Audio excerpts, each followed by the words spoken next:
Hej, dzień dobry. Dzisiaj, tak trochę niespodziewanie, mam trochę czasu i stwierdziłem, że sprawdzę, czy działa coś takiego jak live stream na YouTubie, bo się tym nie bawiłem. A coś z dziecka mam sobie, więc lubię się bawić. O, tak pewnym zdaniem odpowiem. Niestety drugi monitor, więc na czat będę tak zerkał co chwilę. By się przydał. No i zgodnie z tytułem tutaj na Allegro wyznaczyłem sobie 350 zł, jaki taki budżet przedświąteczny, może na prezent komuś by się coś znalazło. Jeśli lubi starocie, no niekoniecznie jedna kaseta, chociaż myślę, że na to też by się znalazł może chętny, który takiej kasety nie ma, bo jest wyjątkowo rzadka. Akurat przyznam się szczerze, nie znam się na tym. O, widać pan ma trochę więcej tych kaset.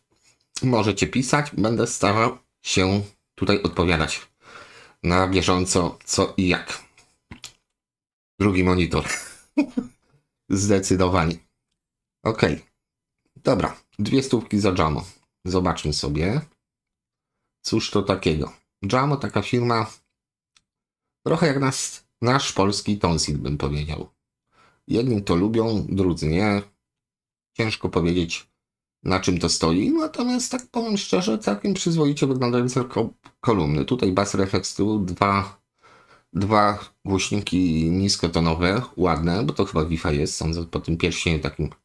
Widzicie? Tutaj jest taki pierścionek jakby, gdzie to zawieszenie jest idealnie wycentrowane, powiedzmy. Nie trzeba tutaj merdać w lewo i w prawo. Wysoki, ciężko powiedzieć, no, oznaczenie Jamo. Czy to działa?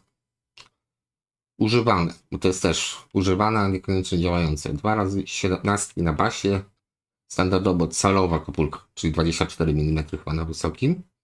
90 dB, więc bardzo przyjemna skuteczność. Na tą chwilę powiem, to tak, jeśli chodzi o te parametry, 6 ohmów też, 48 Hz, czyli powiedzmy taka wartość podana jest pasma, bym powiedział, optymalna. Po prostu optymalna, czyli te 20 Hz, to z tego co pamiętam, to odległość, z jakiej powinniście te 20 Hz słyszeć, to jest kilka dobrych metrów, nie wiem, czy 6, czy 10 metrów, tak więc 20 Hz możecie sobie włożyć między książki, marzyć o tych 20 Hz, mając pokój osłuchowy na przykład, nie wiem, 15 metrów kwadratowych. Po prostu tego nie usłyszycie, chyba że za ścianą. Grundig CD360. Też taka ładna propozycja, ale boję się, że ona jest na 1543. Tak mówiąc szczerze, a nie, tutaj jest jeszcze w ogóle coś innego. Jest klasyk, owszem, 91 rok.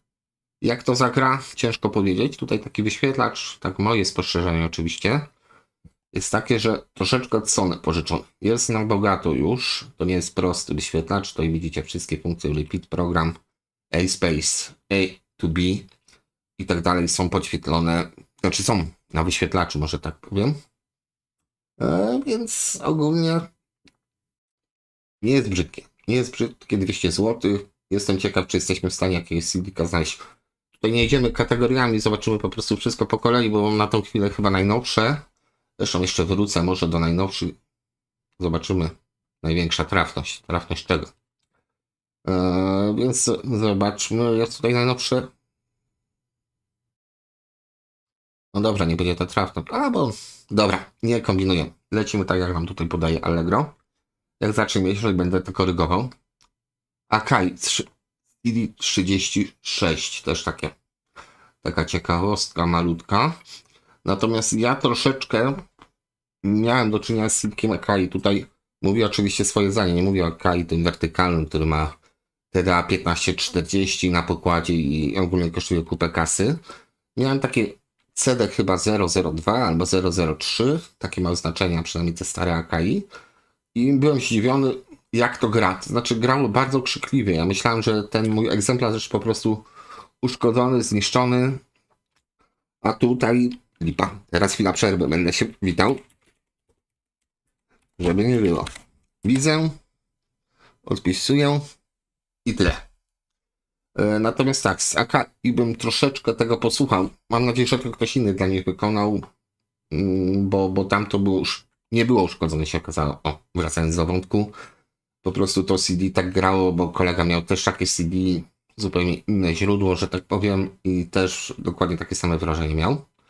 No tutaj mamy klasycznego Sanyo RD4555 z V-meterami. Okej. Tak na pierwszy rzut oka troszeczkę jakąś drogę to miało. No bo po prostu są rysy, tak? To może było dobre, może nie, gdzieś tam leżało, gdzieś się walało po prostu. No, widać, że to nie był sprint jakiś tam wielce szanowany, przynajmniej w pewnym okresie. No ale ogólnie aż szkoda, szczerze mówiąc, bo jest troszeczkę aluminium, jest Dolby. No i w zasadzie nic więcej, prostota, tak? Czyli mamy przełącznik Dolby. Mamy przełącznik Tape Selection no i 2 poziomy nagrywania. Proste. 70, tutaj pan napisał 70, który? 74 rok.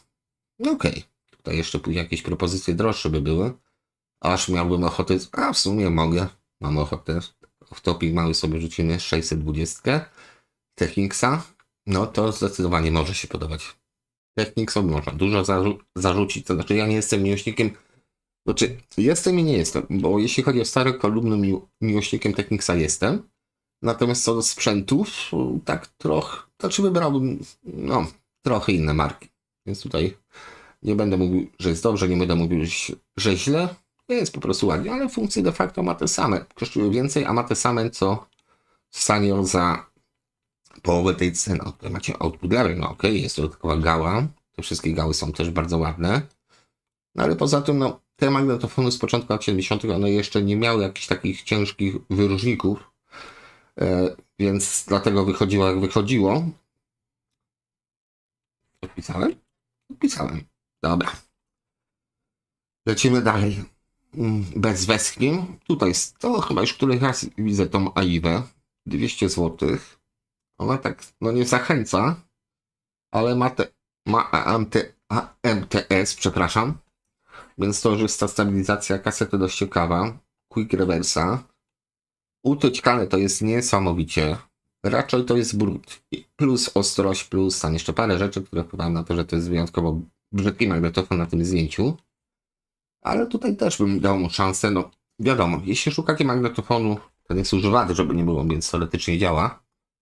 Magnetofonu, że wkładacie 2 kasety i powiedzmy przez te nawet 4 godziny cieszycie się muzyką, nie wstawając z łóżka, kanapy, czegokolwiek, gdziekolwiek leżycie, oby nie na węglu, to tutaj jest do wymiany paski, tak, używane, ale do wymiany paski, więc używane, ale uszkodzone, znaczy paski zużyte są, w ten sposób.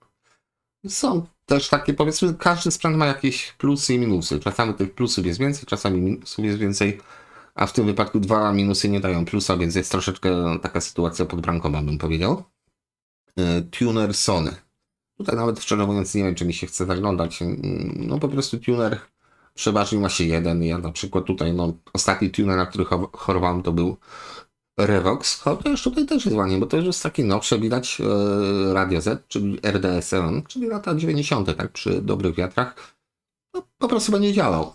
Tutaj fale radiowe niestety są ograniczone troszeczkę. Tutaj nawet jeśli macie wzmacniacz klasy Hi-Fi, High-End, czy jak to tam nazwicie, to dużo gadać. Po prostu on będzie działał. Tam 15 kHz chyba transmisja radiowa ma i nic więcej.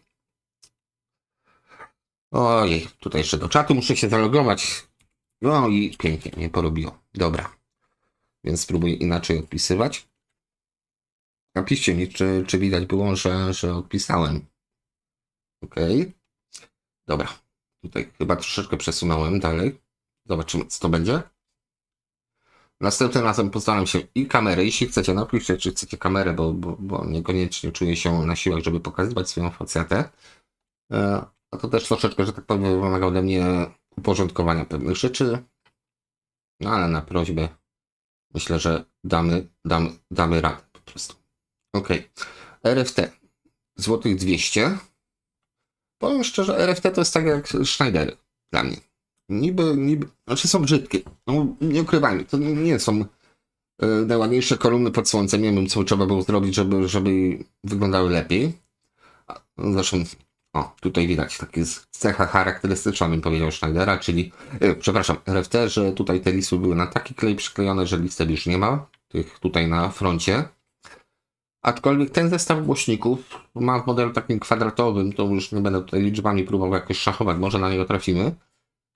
I to gra całkiem dobrze. To są przyzwoite kolumny, są gorsze modele, dużo bardziej renomowanych firm, powiedzmy zachodnich czy tam dalekowschodnich, które niekoniecznie grają tak dobrze jak te, tak więc tu bym się tego za bardzo nie bał. Ok, lecimy dalej. Mam nadzieję, że wszystko działa. Muszę sprawdzać, czy działa. Tutaj już proszę kolegów też, żeby pisali, czy słyszą głośno i wyraźnie. Ok, L-taxy, Hollywood Center, kolumna. L-tax, Dentax, inne takie taksy.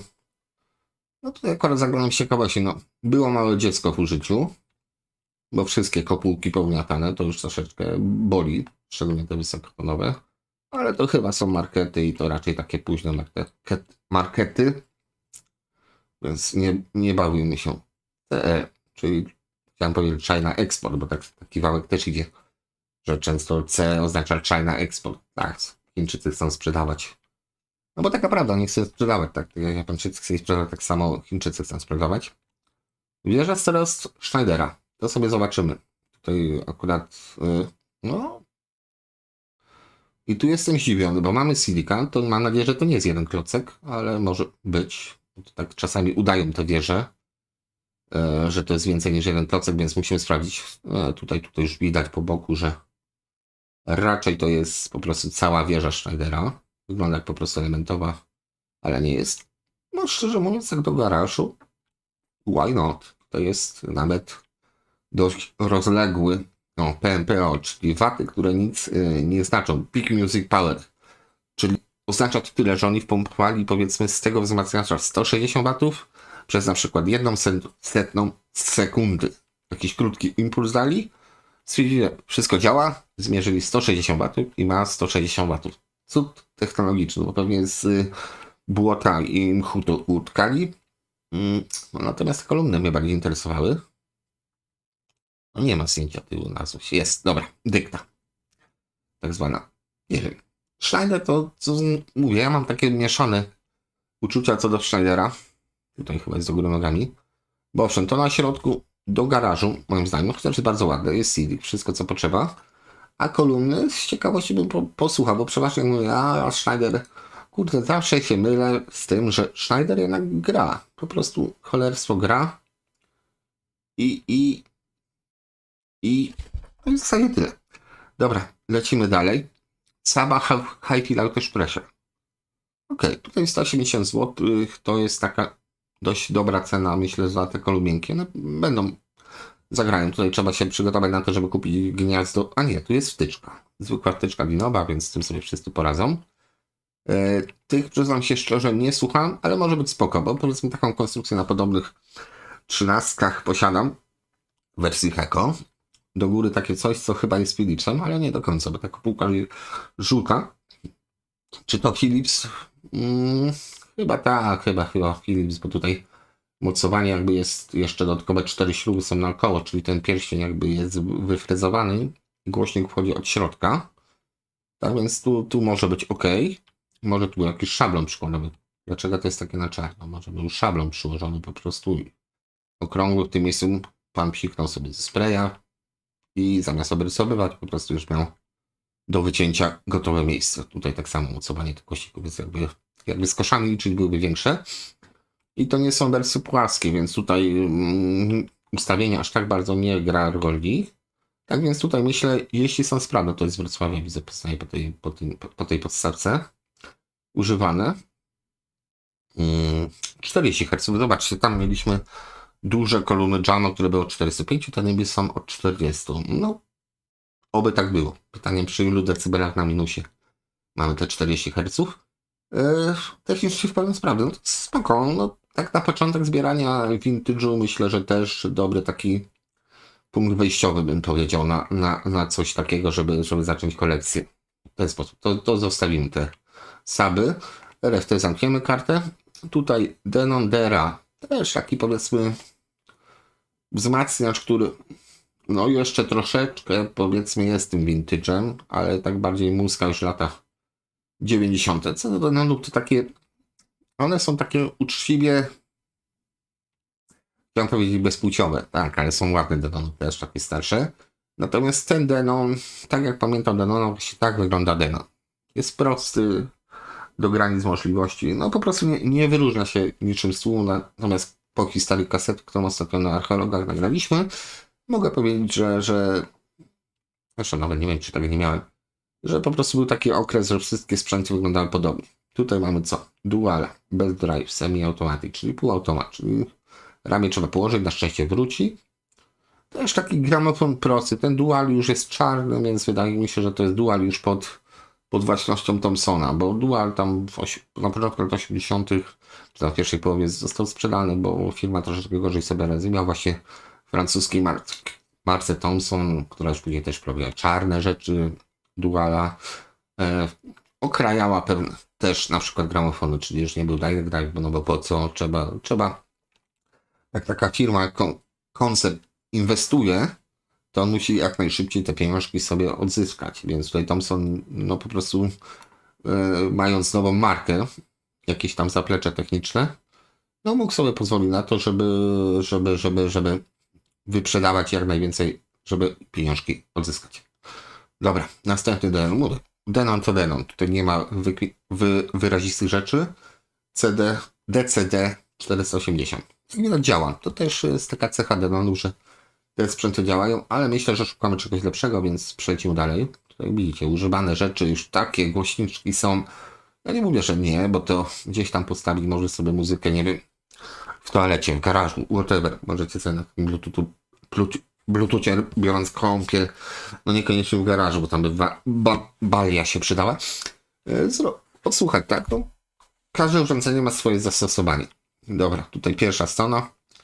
Oj, chyba 100 stron nie zrobimy. Aż tyle tego na prawo, chociaż dobre, ten sobie wyrzucił. CS505. To sobie zobaczymy.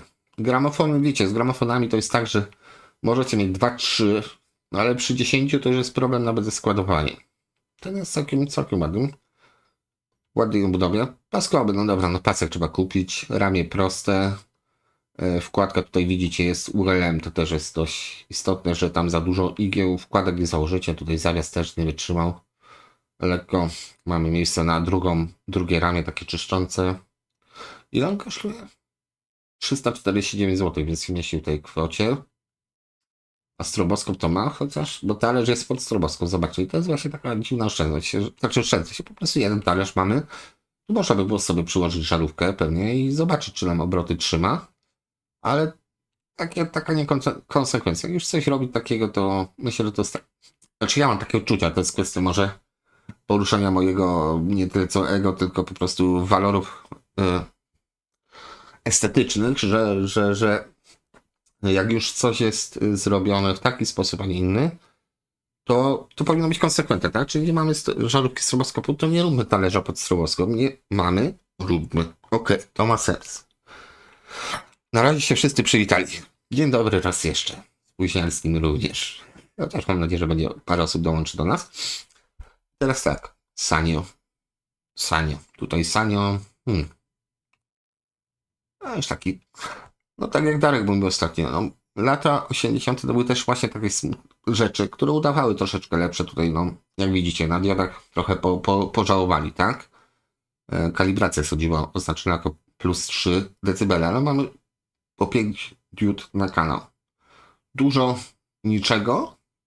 Trochę kratownicy, żeby to było mniej, że tak powiem, smutne. No to zapewne jest dopasowane do 220 wzmacniacza, których owszem, być może w swojej klasie gra przyzwoicie, natomiast myślę, że byśmy znaleźli coś lepiej grającego. Tutaj na przykład do 3,5 stóp i zaraz pójdzie cena do góry. Technics. Wzmacniacz. Czekam na wzmacniacz, bo wzmacniacze mi się podoba. Nie. Dobra, sorry, do nie cisnę jeszcze. SUZ990. Klasa A. Nie, nowa klasa A. Jakby była klasa A, to by musieli się trochę tłumaczyć, ale jest nowa klasa A. Fajnie, że tutaj... Aha, no to znaczy powiem szczerze tak, bardzo ładnie zrobione, bo tylko mamy dwie gałki, czyli dwie rzeczy nam trzeszczą, a volume mamy zrobione w ten sposób, że... Co? No właśnie, tu jest tak opisany balans, czyli balans w tym momencie jest na lewo, tak?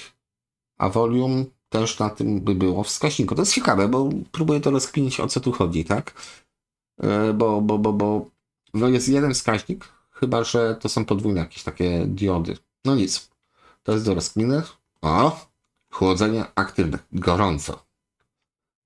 Tape na taśmie, taki dziwny spacer w sumie. Taśmowe są wejścia. Spodziewałem się więcej normalnych, a tutaj proszę, już na tasiemkach, już aktywnie, czyli ten wzmacniacz jest troszeczkę nowszy? Nie, niekoniecznie. Okej, to jest ładna rzecz dla miłośników. Jeśli pan jeszcze dodaje do tego tuner, a dodaje, jeśli to jest sprawne, no to za 300 takie ładne. 2 razy 100 watów, czyli 2 razy 85 watów, tak? No tak, 2 razy 85 watów, niby przy 8 ohmach. No bo to jest tak dziwnie napisane, tak?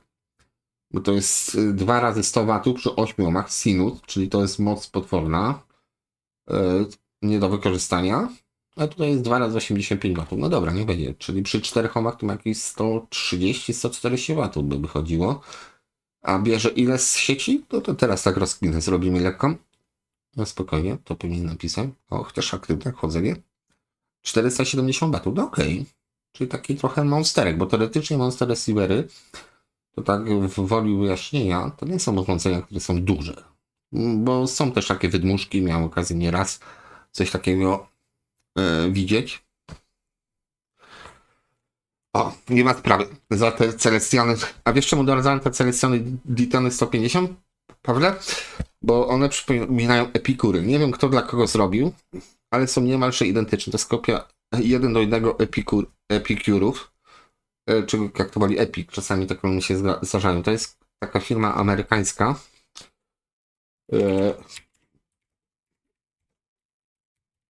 I one mnie rozwaliły po prostu te Epikury, więc tutaj obstawiałem, że skoro coś wygląda tak samo, to będzie podobnie dobrze. Słyszycie klawiaturę? Głupie. Kiedyś wam powiem jaką klawiaturę, bo z klawiaturami też mam małe takie zboczenie zawodowe, że mam kilka rodzajów, bo klawiatura musi być adekwatna. Przypomina te stare IBM-owskie i o dziwo jest. I to jest jedna z najtańszych klawiatur na rynku. Mam też troszeczkę droższe. Nie, z tym też się inspiruję, ale klawiatura za nie wiem 100 zł mechaniczna pewnie i choć jak stary IBM rewelacja. Bo jak będziecie chcieli to piszcie, to wam odpiszę co to za model. Nie jestem dealerem tej marki i nie będę, ale jest okej.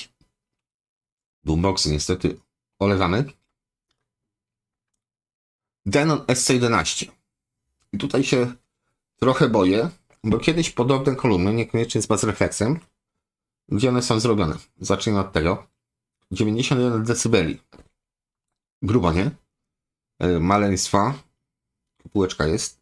Miałem kiedyś po prostu Toshibę, które chyba to są jedyne kolumny, które oddałem po prostu sprzedającemu, bo no to było tak złe, że gorsze być nie mogło. Tutaj te Denony, no myślę, że tutaj zawieszenie. Albo z nami byście wymienili, albo tutaj na przykład do Umifonu, bo ja polecam tą firmę Umifon. Też nie mam z tego tantiem żadnych, nie bójcie się.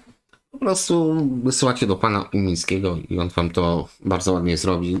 No powiedzmy, dodacie do tego 100-200 zł, byście mieli sprawne. Używane, tak? To jest właśnie koncepcja sprawdzone. Technicznie jeden wysoko. No dobra, no i oleć. No to jeszcze robi trochę więcej kasy. No, ale szłoby naprawić. Telefon HA900. Niekoniecznie tak planowałem, że będę wszystko sprawdzał po kolei, ale tak jak na razie wychodzi, bo tego telefunken też rzadko się widuje, bo to jest taki telefunken, chyba ostatni telefunken. Rezerw. No patrz, mamy satellitary tuner, więc lata 90. To jest ciekawostka, bo to już jest też takie nowe, a stare zarazem. Tutaj pewnie lepiej by wyglądało, jakby to były wskaźniki. Pewnie by było to projektowane, żeby to były V-metery, no ale V-metery stwierdzili, że lepiej zrobić takie funkcje, żeby daleko było widać, jak wchodzimy, jak wychodzimy, co mamy wyłączone. Boję się, że nam ta gałka jest taka, no jest pewnie plastikowa, to przypomina aluminium. Takie, jakby pan pokazał ze środka, jak to by to wyglądało. Tutaj jeszcze, czy to bierze jakiś prąd z sieci? O, leci za darmo.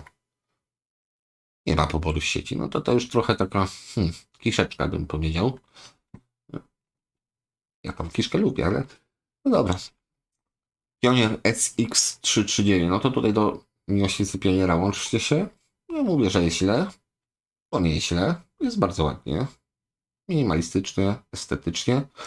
I co najważniejsze, tanio. Też przełom lat 80., 90., ale jest programator stacji do ilu? Aha, potrójne kliknięcie, czyli do 30 stacji. Nie wiem, czy tyle jest w eterze. Może w większych miastach, jak są mniejsze stacje, 30 by się znalazło. Ale powiedzmy też takie podstawowe. To nie jest taki vintage, jaki powiedzmy ja tutaj preferuję, ale to jest, mówię, to są moje preferencje. Komuś się akurat może ten model spodobać. 500 watów sieci, więc kurczę, no jest grubo. No, 500 watów w amplituderze to nie mam miękkiej gry. 70 watów na kanał i tutaj właśnie takie testowatu, co wcześniej mieliśmy opisane, to tak mi troszeczkę nie pasowało. Ale okej, jeśli działa, to spoko. 269 zł, no ciężko taniej, bo powiedzmy jest pewna wartość pieniężna, przy której podejrzewam osobie pakującej by się nie chciało. Umifon, tak. Zadyma dobrze napisał. Umifon.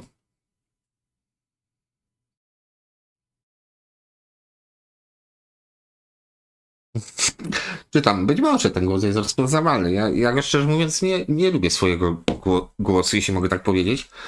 Mnie troszeczkę wkurza, szczególnie jak no ktoś haruje na Hadeki 308S, Paweł. No okej, i pewnie przez to chorowanie troszeczkę ceny tego wzrosły, więc będzie boleśnie. No, natomiast tak, grają fajnie, spokojnie coś z tym zrobimy. Tylko mam tyle, że no, dużo osób by było zadowolonych. Nie mówię o Hadek. Dobra, lecimy dalej. Wi-Fi. No, tu możecie zobaczyć, że Wi-Fi też są bardzo charakterystyczne, to jak widzicie w kolumnie. To można taką kolumnę myślę brać, bo te Wi-Fi nie są złe, ale to też nie jest jakaś klasa Perlesa, czy Sisa, czy innych firm. Wi-Fi to jest takie... Dobra, będę porównywał to do Tonsila. To jest nadal taka półka tonsilowska, bym powiedział. Przedni panel od Radmora 5102 i w sumie też spojrzę na to, bo nie jest obnowiony, ale jest czarny. Tutaj Gold Edition już wychodzi. Kiedyś. No dobra, by trzeba było. Porysowane troszeczkę, szkoda. No, bo to jest fajna opcja, jeśli ktoś ma właśnie Gold Edition, czyli wypłowiały ten panel, ale wiem, że Radmor i chyba nie tylko Radmor te panele robią, to znaczy odnawiają, tak więc spoko. O, tutaj mamy ładne maleństwo i to jest początek lat 80., żeby było śmieszniej. O, tutaj ból boli, tak chciałem powiedzieć, ból, wiadomo jaką część ciała, więc się powstrzymuję przed rzucaniem mięsem. No i tutaj troszeczkę boli właśnie to, że nie ma tej nakładki de facto na gałkę. Tutaj też, no, zdjęcia czasami zrobić za dobre, to lepiej zrobić troszeczkę gorsze, bo tutaj mam wrażenie, że to zdjęcie jest trochę prześwietlone. Jest jakiś taki loudness na obraz zrobiony, że te wszystkie rzeczy, których de facto pewnie nie widać z odległości metra, tutaj widać to dokładnie. Też mówię, nie dajcie się zbajrować, najlepiej by było kupować na żywo, wiadomo, ale nie idzie. Natomiast no okej, jest góra, jest dół, jest, no powiedzmy to jest dobra baza, bo to jest Onkyo, stare Onkyo, nie Integra, ale jest all-in-one. No i Onkyo powiedzmy ma też swoje bolączki, czasem coś się tam zepsuje, ale ogólnie da radę trochę lepiej niż inne sprzęty japońskie. Elaki. Czy te elaki? Dipole. Dipole pewnie oznacza tyle, że przód wygląda tak samo jak tył. Albo nie. Dobra, to są monitorki. MB Quarty. MB Quarty, ale takie nowsze karty. Tu by Michał się przydał. Bo Michał lubi MB Quarty. O czym ja wspominał. MB. To jest MB HD. Ogólnie MB Quart to jest połączenie firmy MB i Quart. Żeby było śmieszniej. Stąd ta nazwa. Ja mam na przykład gdzieś tam takie szerokopasmowe, przyznam się szczerze, nie słucham, jeszcze takie płaskie, gdzie jest stare logo MB. Więc to był pewnie producent głośników, akurat. Albo miał kasę, albo umiał stolarkę, że tak powiem. Dobra, ja sobie pozamykam te pozostałe aukcje, które wcześniej obejrzeliśmy, bo zaraz będę miał tutaj taki burdelik, że będą miskliki dość sporawe. Dobra. Jamaszka nie. TSN-y. To jest też takie coś, co mnie troszeczkę... Mnie ta firma lekko zastanawia. No niby zawieszenie tutaj tych głośników basowych fajne, wysokie. Kopułki są i to nawet z tej samej parafii, bo widziałem ostatnio kolumnę, gdzie jedna kopułka średnio to była duża, druga mała i wszystkie się zgadzały, bo grało. No tak, grało. Pytanie, czy równo. Tutaj jest... Okej. Jest. Tu bym zaryzykował. To mam jeszcze wszystkich nie miałem kolumn, ale zobaczmy, co tutaj mamy. Mamy numer seryjny SRI 116/2. To by trzeba było sprawdzić. Taki duperel. Druga sprawa jest wyfrezowanie na głośnik, więc im się chciało robić coś takiego, a nie wszyscy. Niektórzy to by najchętniej na szybacz ten głośnik przyczepili. Tak więc tu jest, ogólnie jest tak na pierwszy rzut oka nieciekawie, a na drugi rzut oka jest trochę ciekawiej. Jeśli to jest grubość tej... albo te kolumny są cholernie małe, albo są z cholernie grubej deski zrobione. To jest też na plus. Myślę, że raczej są zrobione z grubszych desek. Widać, że coś my tu mamy. Chyba nie sklep, czy jakiś lombard. No są szanse, że jeśli to jest lombard, tak, no jest gablota, tak, no to raczej w domu nikt gabloty nie ma. Jeśli to jest lombard, więc mogą być niedocenione te kolumny za 320 zł. No nawet mówimy o 3 stówach, tak? Dobry obiadek i macie kolumny. Znaczy obiadek mniej. Trochę mity, membrany całe, brak maskownic, stan doskonale widać na zdjęciach, czyli brudny. Ale co? W pełni sprawny, no to okej. Tu bym tak dla ciekawych, dla odważnych. Coś małego, 2 basy, kopułeczka. Może być. To są takie vintage, które szłoby jako tako uratować. Dobra. Tup dalej. Na szczęście dużo tych rzeczy pomijamy, więc tutaj testosteron bym się nie bał za bardzo, ewentualnie tego, że muszę scrollować, bo to może zabolić. Zaboleć? Pionierek, nie? Sorry, to jest taki pionier, wiem, że to pionier. A dobra, zobaczymy. Co mi szkodzi. Jak zacznie się wyłączać. O, jej. Dobra, teraz chwila przerwy. Czytam, co piszecie.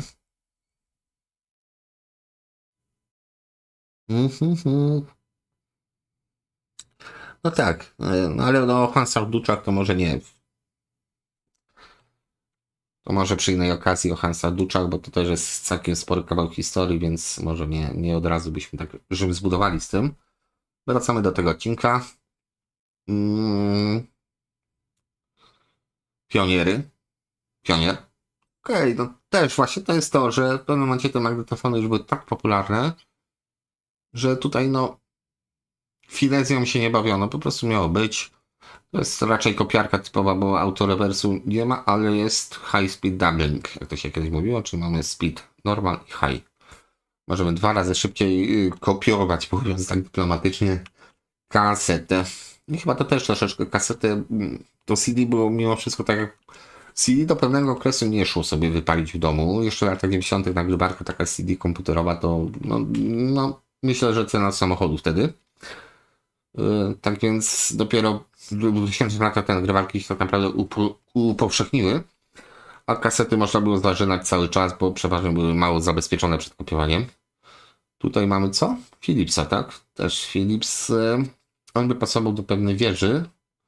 Jest fajnie. Tutaj mamy, co mi się bardzo podoba w Philipsie, zawsze coś fajnego wykombinowali. Tutaj na przykład to, czego nie widać, czyli to, co jest pod spodem, tutaj zamazane z ortofonem. No to tutaj, jeśli to jest scena fajna, no to mamy na zwykłego headshella. Ortofon jest, igła jest. Dobra, wracamy do Philipsa. On ma tutaj Stylus Force, czyli jest po prostu takie urządzonko, które na każdym zdjęciu jest niewidoczne, gdzie po prostu nie musimy z wagą tutaj latać, żeby zmierzyć nacisk igły. Po prostu mamy to wbudowane w ramię. I cholera, nie widać na zdjęciu tego. Okej. O! A, to sam tuner. Już się ucieszyłem. No bo to już taki, no to już by był klasyk. Tuner Onkyo w pięknym stanie. I właśnie takie rzeczy czasem warto nawet kupić uszkodzone, szczerze mówiąc, bo naprawić powiedzmy te bebechy przy tych starych rzeczach nie jest tak ciężko, z racji tego, że po prostu no one, jakby to powiedzieć, są zrobione z dyskretnych elementów. Czyli jeśli mamy kondensatory i tak dalej, to naprawimy. A z naprawą takiego panelu, czegokolwiek, to no jest po prostu troszeczkę ciężej. Łapkę tam w górę? Dam radę? Nie dam rady. Szkoda. Ok, to wracamy dalej do obserwacji. Mówię, dzisiaj jest odcinek eksperymentalny, więc zobaczymy, co dalej czas przyniesie. Taka wizja. I słowo, wiadomo, czym się stało. Przegiąłem pałę. No dobra, czasem się zdarza.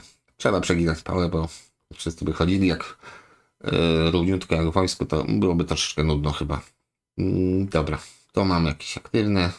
Tak jak powiedziałem, to niektóre rzeczy wiem, że to nie jest tak z myślności, ale to Akai to też nie jest mój głos. 319 zł, niedrogo.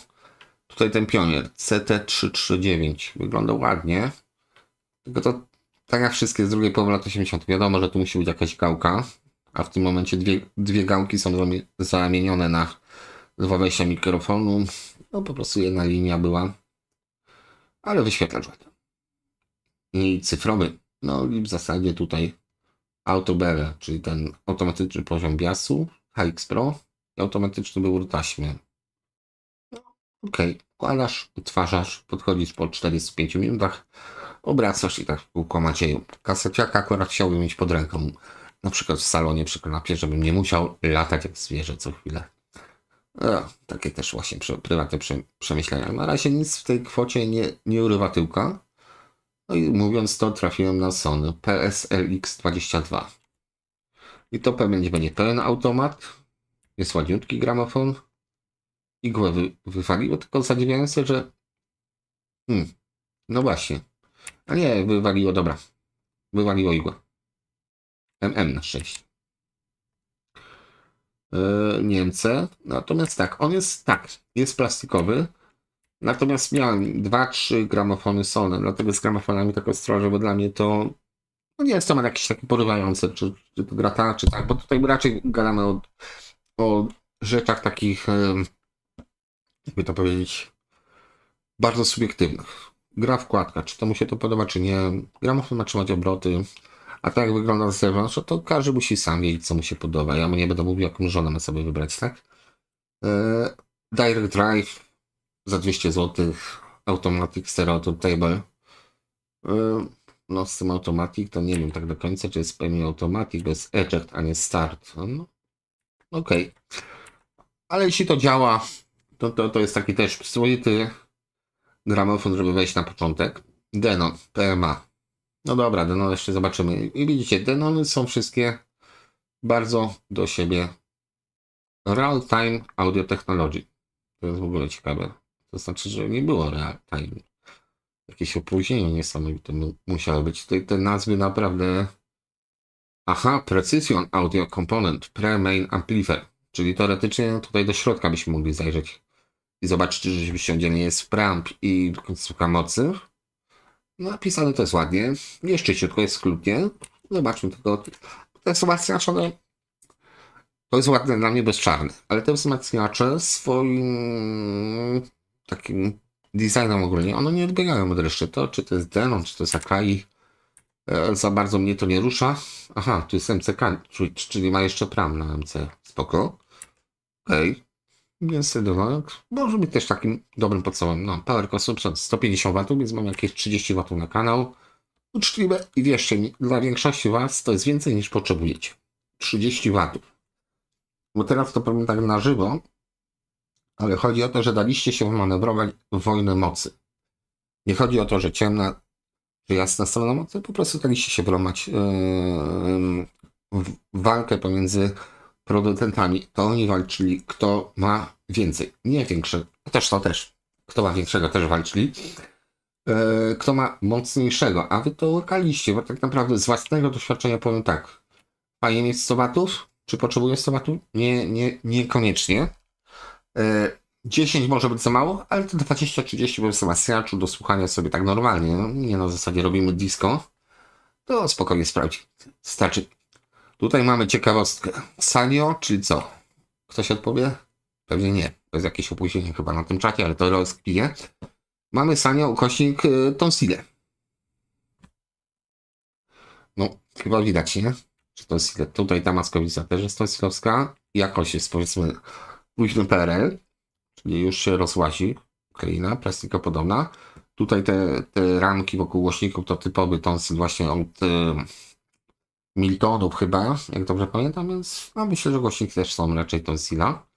Też dziwne to zawieszenie jest troszeczkę. No, podstawa, jak ktoś chce coś mieć z polskim elementem, no to złotych 200 pewnie do roboty. Sorry, że tak mówię. Lecimy dalej. Szukamy ciekawych rzeczy. No patrzcie. Elizabetka tu się znalazła nawet. Troszeczkę jej sukienka odpadła, ale ogólnie nie przejmowałbym się tym. Napisy są, bo tutaj akurat ja zwracam uwagę na to, że czy napisy są wszystkie. Paluszki są, ale okej. Jak ktoś lubi polski sprzęt, a ten o dziwo jest w całkiem ładnym stanie ta Elizabetka, ponieważ poza tą skalą, która jak widać odpadła, nawet tutaj włącznik, o proszę spójrzcie, znaczy przełącznika, muszę się tak znaczy nie włącznika, tylko przełącznika jest ponownie zatarty. Ten ok. Czy jest do naprawy? Pewnie będzie, nawet jeśli pan napisze sprawna. To będzie do zrobienia. 2 razy 12 W. No i starczy. Ok. Ok. Warstwa syfu. Bardzo ładnie. Niebieskie kondensatory też ok. Tutaj słyszałem, że właśnie te Elwry ogólnie to są dobre kondensatory. To nie jest tak, że je musimy wyrzucać. Bo są polskie? Nie. Tutaj były domysły na przykład takie, że te kondensatory to są tak naprawdę na licencji japońskiej Yamaha. Ciężko mi coś powiedzieć. Mam Yamaha jedną. Bardzo sobie ją chwalę. Dziękuję za prezent jeszcze raz. Tak od kolegi dostałem. Znaczy porównałem ją z Onkyo Integrą 2066 modelem Yamaha. I czy Onkyo, czy Yamaha. Różnicy dużej wam to nie zrobi, jeśli chodzi przynajmniej o odtwarzanie. To co do nagrywania, no to 3 głowice. Wątpię, że my w tym zakresie ceną 3 głowice znajdziemy. Korektor Admora, no. Też dużo do włożenia pieniążków. Czarny. No ale tu już była zabawa też z odnawianym panelu, szukaniu nakładek, nie patrzę na to po prostu, bo wyzwań na razie nie potrzebuję z tym, muszę się uporać z tym, co mam w tym momencie. 4. strona. Jedziemy. Ja tam zerkam sobie, niestety.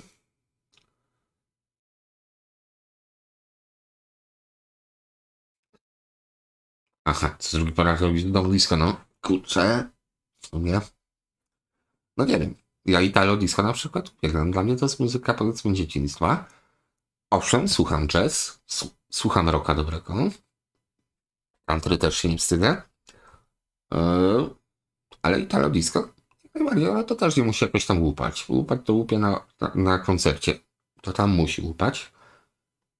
Bo wszyscy muszą słyszeć. Dobra, nawet nie wiem po co tu kliknąłem, jesteśmy dalej.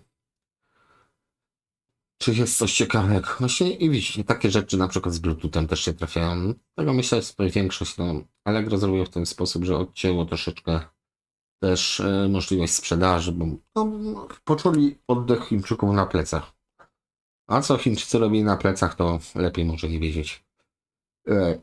Okej. Tika nie tyka.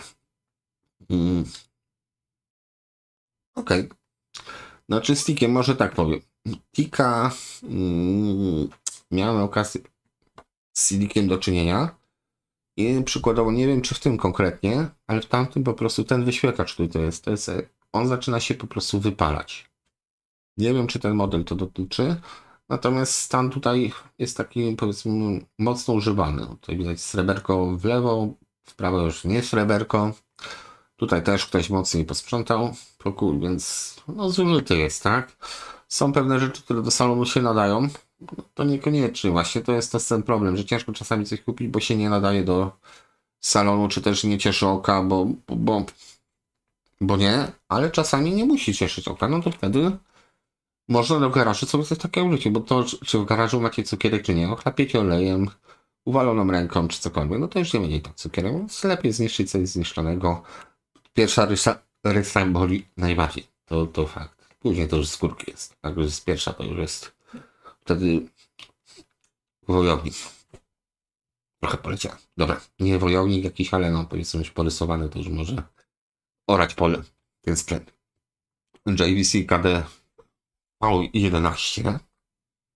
Ten akurat tutaj jest no, też podstawowy JVC, czyli więcej ładnych elementów ozdobnych. Już to rzeczywiście, że tak powiem, jest wartościowy produkt. Ale czy się może podobać? Może. Do czego służy? Do odtwarzania kasety. Czy coś poza tym możemy tym zrobić? Nie. Znaczy możemy nagrać, ale się z tym na połowę troszeczkę. BSR to też jest taka rzadkość. Ja się trochę tej marki boję BSR, bo to jest British coś tam. To powinno być tutaj opis. A nie, tutaj jest, dobra. Precision Crafted in Great Britain. Czyli BSR mamy Anglika. Ciężko tego umieć. Ok, ten jest śliczny. Pokażę pan ramię. Ok. Jest. Nie wiem, napiszcie w komentarzu albo na czacie, co sądzicie o tym gramofonie, bo to mnie tak zastanawia. Jakoś, nie wiem dlaczego, on jest ładny, tak? A ten szczególnie jest ładny. Natomiast jakoś nigdy tak mnie osobiście nie ciągnęło do BSR-ów. Nie wiem dlaczego. Podkreślam. 300 zł, niby niedrogo. Jest to coś angielskiego. No, o angielskich sprzętach to tak samo jak no, nie wiem, która nacja ma tam pierwsze miejsce, ale no, to się tak mówi, że o niemieckich paniach i angielskich paniach pewne rzeczy bardzo podobne są. No, żeby dalej nie wpaść w błoto, nie będę tego tematu rozwijał, bo jeśli bym musiał wyciąć, a nie jestem w stanie cholerka wyciąć nic z audycji na żywo, więc bym się wkopał. Bank Olufsen 249 zł. Czy to są same obudowy? Chwila. No dobra, jest Biovox S30. Głośniki są. Zdecydowanie są. Pianka obrócona. Ciekawe zawieszenie. Głośnik chyba. Wydaje się być ok. Tu bym musiał sprawdzić po prostu, jak wyglądają te głośniki na innych zdjęciach. To zostawię wam. Natomiast Bank Olufsen to są takie kolumny, które można brać, bo one nie były tanie nigdy. I raczej jak nie były tanie, to mogły być kiepskie. A 249 zł, tutaj mamy co? Porównania za 699. Sprawne obudowy. Dobra, sprawne, przecinek, proponuję zrobić. Obudowy do renowacji, przecinek, mankamenty widoczne na zdjęciach, czyli sprawne. 250 zł.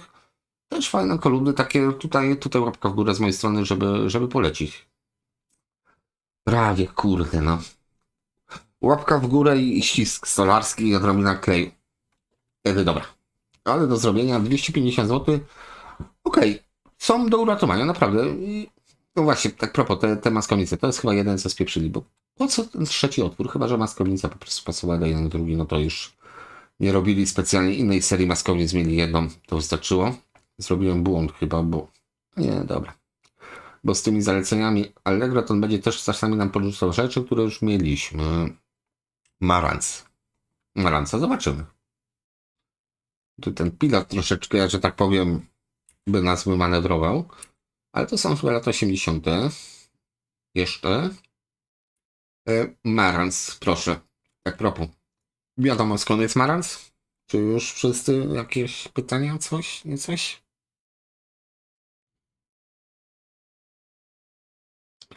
Aha, dobra. Denon na wszystkim pisze Precision Audio. No to okej. No to bardzo dobrze jest Precision, bo ja się pomyśli, jak wygląda nie Precision. Czyli chcesz słuchać sobie RMF-a, a przeskakujesz kurde na Radio Maryja.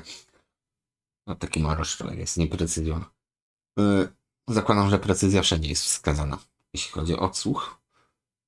A Marantz tani, podstawowy, 332 razy 40 W. To jest naprawdę nie patrzy na to na te waty aż tak bardzo, bo to jest podstawowa wartość, którą producent wam podaje, bo no, konie rozumiecie, tak? Mechanicznie w samochodzie. To powtórzę teraz na live. Konie w samochodzie rozumiecie. Jak ma 100 koni, to jest lepszy niż ten, gorszy niż ten, co ma 200 koni. Prawda?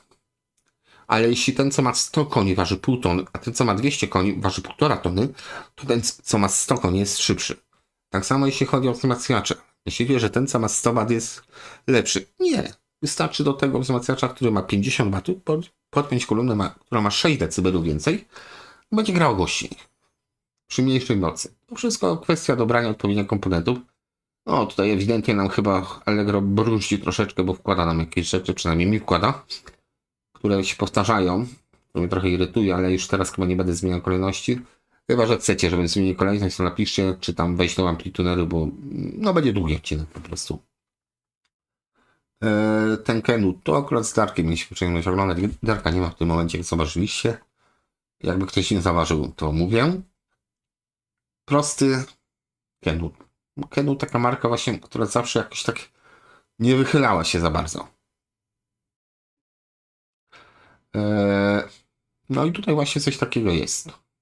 Chociaż szczerze, ten wychył tutaj mi się bardzo podoba. Pionowy, taki malutki.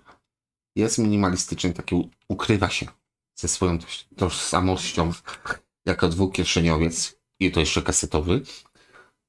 Ale ogólnie Dolby BC mamy w autorewers w obydwu kieszeniach, co się chwali. Tak jak powiedziałem, dla wygody taki magnetofon każdy powinien posiadać. Na zasadzie takiej, że wkłada sobie dwie kasety, może sobie je spokojnie odsłuchać, poleżeć, wyciąć komara przy tym. Będzie naprawdę, naprawdę dobrze. 20 Hz do 19 na metr, ale te parametry są mało istotne, naprawdę. 19-26, ja to już kiedyś chyba mówiłem a propos wzmacniacza Sony przed serią Spirit. ESM, przed ESM była taka seria też amplitunerów tam było. Bodajże zamiast transformatora była prostownica prądowa, więc jeśli kiedyś będziecie szarpać ten wzmacniacz, to się bardzo dziwicie, bo myślicie, że on nie ma trapa. Owszem, nie ma trapa, ma prostownicę i działa bardzo dobrze.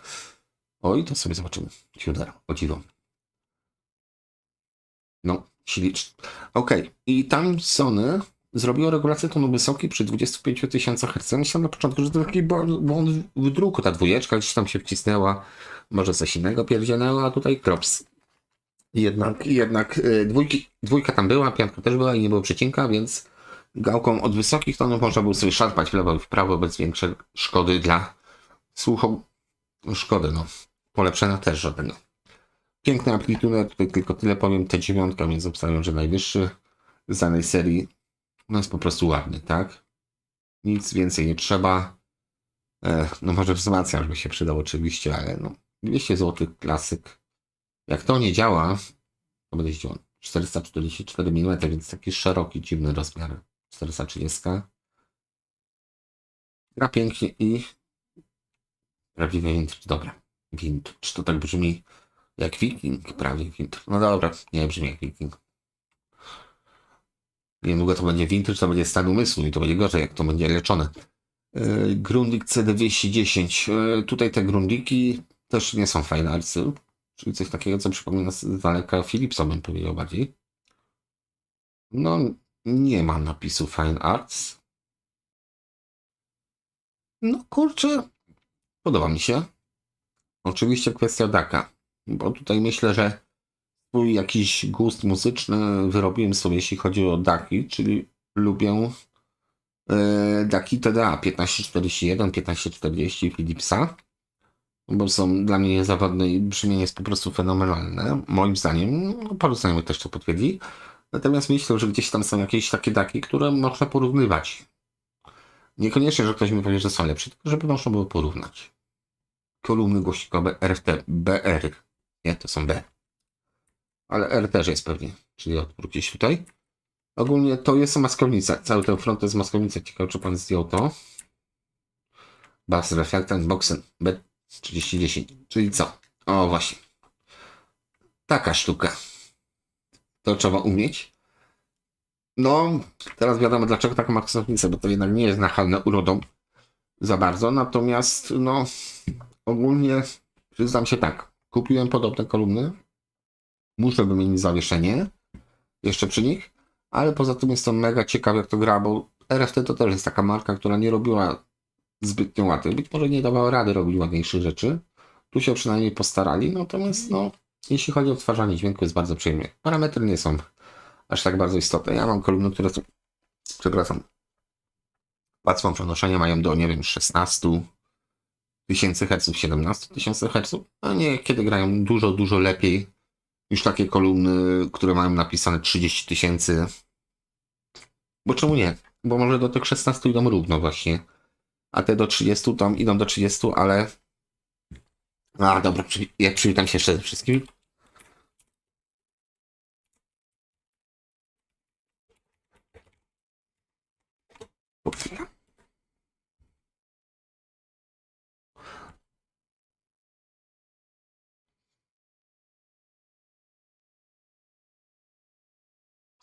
W tych BSR-ach czy tandety. Znaczy, no na wagę niekoniecznie. Tak wracając tutaj do czatu. A propos tego gramofonu w tym BSR-ze. No właśnie, coś tam nie gra, ale... No mówię, trzeba... O, wrócił do nas znowu BSR. Ten sam? Chyba ten sam? Nawet nie wiem. Nie, raczej nie ten sam. Tamten miał wybór sprzętności tu po prawej. No właśnie, czy czuć tandetę? Zaraz zobaczymy. Guma ładna. Prędkości 3. Automatic. Single play, czyli że nie mam tu rewersu. Czy tam powtarzania. Szerokość. No właśnie w tym nie czuć aż tak bardzo tandety. No wiadomo, ale to nie jest mimo wszystko poziom Schneidera. Jest troszeczkę lepiej niż Schneider. To jest takie ciężkie, ukute troszeczkę. Mówię, taka angielska robota. Cóż to za wkładeczka? QLM. O, ja bym się tej wkładce przyjrzał bardzo chętnie. Bo czasami wkładka jest więcej warta niż gramofon. Nie wiem, czy w tym przypadku nie mam czasu, no nie ochoty sprawdzać, co to jest za wkładka QLM i to marki jakieś tam pewnie. Ale tu może być ciekawy, tu może być klucz całego sukcesu zakupu tego sprzętu. Dobra, Sony. Toyo. Ojej, tu już jest egzotyka taka przez duże E. Music Air. Tak to by powinno się powiedzieć. Toyo MFD. No właśnie, czy to jest Music Air, czy to jest Toyo? Trochę sonówką zajeżdża. Szczególnie tutaj to wytłoczenie chyba pod spodem, tak? No nie zmieściło się, cholera. No to zrobili takie gruczą prawie, że pod przyciski. Nic szczególnego, no ale no powiedzmy, jeśli gra, nie jest to upierdliwe, nie jest to brzydkie, spoko, a nadal jesteśmy do 350, więc tutaj ile? 330 pan sobie życzy, może paski wymienił, kto wie, piękny design, tak, jest coś tu, taki minimalistyczny, ale lecimy dalej, z tego minimalizmu, ST50 tuner Marantza, no to mieliśmy wzmacniacz, mamy, nie, tam był amplituner, prawda, już nie będę tego szukał dalej, VSonic, też takie, no VSonic, nie wiadomo tak naprawdę co to jest. VSonic swoich rzeczy nie robił. Tutaj, żeby było wiadomo, jest Germany HiFi 45500. Są diody. Jest zero. Stereo jest siła sygnału. Prostota. VSonic tak się pojawia. To jest tak jak Bass dla mnie. Firma, która nie robi sprzętu audio, jednak robiła. Znaczy no, Bass robił kasety, a VSonic głównie kolumny. Ostatnio miałem okazję słuchać modelu 700. Mamy to gra, ale to tak było takie słuchanie na pół bliska 5 minut, więc nie będę jakoś się wypowiadał na temat kolumn. Właściwie też kolumn tutaj nie mamy, chciałbym zauważyć na razie. Za dużo. Perfekty 150. Kolumny. Tonsi Perfect 150. 105 zł. Czy to jest... Okej, ktoś był szybszy. 105 zł za perfekty. Tutaj myślę, że te głośniczki dużo tłumaczą, że poszły strzały albo pan się rypnął z wypisywaniem ceny. I to dwie. No patrzcie. Mogło tak być. Tik. Proszę. To jest też taka egzotyka Tika. Myślę, że taką wieżę szłoby tego okresu, tej marki. Dobrze mówię Tika? Coś z tym czatem muszę, żeby on był bardziej chyba na żywo, bo nie wiem, czy wy z opóźnieniem to widzicie, czy nie. Mieliście napisać, czy robić jednak przejść do katalogów takich bezpośrednio, czyli amplitunery, bo ten odcinek był długi, ja wytrzymam, nie wiem czy wy. Skandyna. No i był VSonic. Wspomniałem też o Basfie, no to mamy Skandynę, też taka marka. Tu się troszeczkę dziwię, że ten gramofon bo troszeczkę tutaj wisi. To jest cholernie ładny gramofon. Direct Drive. Owszem, pisze na tym Skandyna, ale niczego mu nie brakuje. Stroboskop, jest Direct Drive, jest cena dobra. I co ciekawe, nie przyznają się, kto to wyprodukował, czyli nie ma dumnego napisu Made in właśnie gdzie. Tak więc tu by można było też duże zapytanie położyć, czy to nie jest przypadkiem jakiś Japon, czy może Matsushita. I tutaj sama Matsushita to już była dobra cena, 290 zł w tym VAT. Dobra. ST to znowu nam podsuwa to samo, lecimy dalej. Tutaj Onkyo. Onkyo podobne. No właśnie, te niskie Onkyo są bardzo podobne do siebie, tutaj nie będziemy się rozpływać. To był ten nowszy Remote Interface, ale w topach wtedy było RI, a nie R1. CD Player DP1020. A tutaj co mamy? Teufel. Subwoofer. 300 zł, pasywny. No okej. Jeszcze jak jest zrobione przyłącze, to by było ciekawe. O, spadło maleństwo i uderzyło się. M800, zobaczmy sobie. Subwoofer, no, macie trochę ochoty, to możecie sobie coś takiego przecież naprawić. Myślę, klej jakiś stolarski. No, chciałem zobaczyć. 2 razy 8 ohmów. Wchodzi tam niby 100 watów. Germany. Okej. Subwooferek. Cena w miarę dobra. O. T4650. Tuner następny, czyli na razie tunery tutaj powiedzmy ładne królują. Onkyo Integra jeszcze do tego. Ma starą Chaton Integrę, to taki tuner jest wskazany. Na bogato. Nie ten model, ale któryś z tej serii właśnie jest takim referencyjnym też troszeczkę tunerem. Więc na Onkyo można popatrzeć. A ten jest cholernie ładny. Na bogato. Sony czy Technics? SA150. No, brązowy. Tam antracytowy, będę bardziej ostrożny w słownictwie. Programator. Dobra. Sorry, lecę dalej. Nie będę się zatrzymywał zbyt długo przy niektórych rzeczach, jednak szkoda. Tu jest jakieś AEG. AEG, czyli de facto taka marka, która była ponad Telefunkenem, bo Telefunken to był brand AG. Akai. Szpula. Ładne. Aluminiowe. Rank Arena. FFT 1900H. W sumie to amplituner z doczepionymi głośnikami. Nakładki jednej brakuje. Drugiej i trzeciej też zresztą. Natomiast tak, zrobili po prostu radio z amplitunera. No przynajmniej wyjść na głośniki nie musieli zakładać. Tranzystory by się przydało jakieś zobaczyć, czy to są przypadkiem. No raczej germanowe, no. No patrzcie, a tu się gałki znalazły nakładki. Czego ja tutaj nie rozumiem? Tutaj klej. Tutaj już bez kleju. Aha, czyli dobra, cofam, znalazły się, czyli jest całkowicie kompletne to radyjko. A wiecie co zrobimy? Zaryzykujemy sobie, bo to jest takie ciekawe. 325 zł H2. Spróbujmy to znaleźć. Na Radiomuzeum. Jako tako tutaj jest 66 rok. O, znalazło to samo, tylko bez głośników. Gdzie były wejście na głośniki? Trochę zdziczany w tym momencie, nie widzę wejść na głośnik. Aha, są tutaj, ślepy jestem. Dobra, wybaczcie. Dobra, czy są Germany? AC. Które to będą? P30C. No to by trzeba było sprawdzić po prostu, nie? Które to są tranzystory i tutaj w opisie macie, że to jest germanowy. AC122? Nie. 2N26?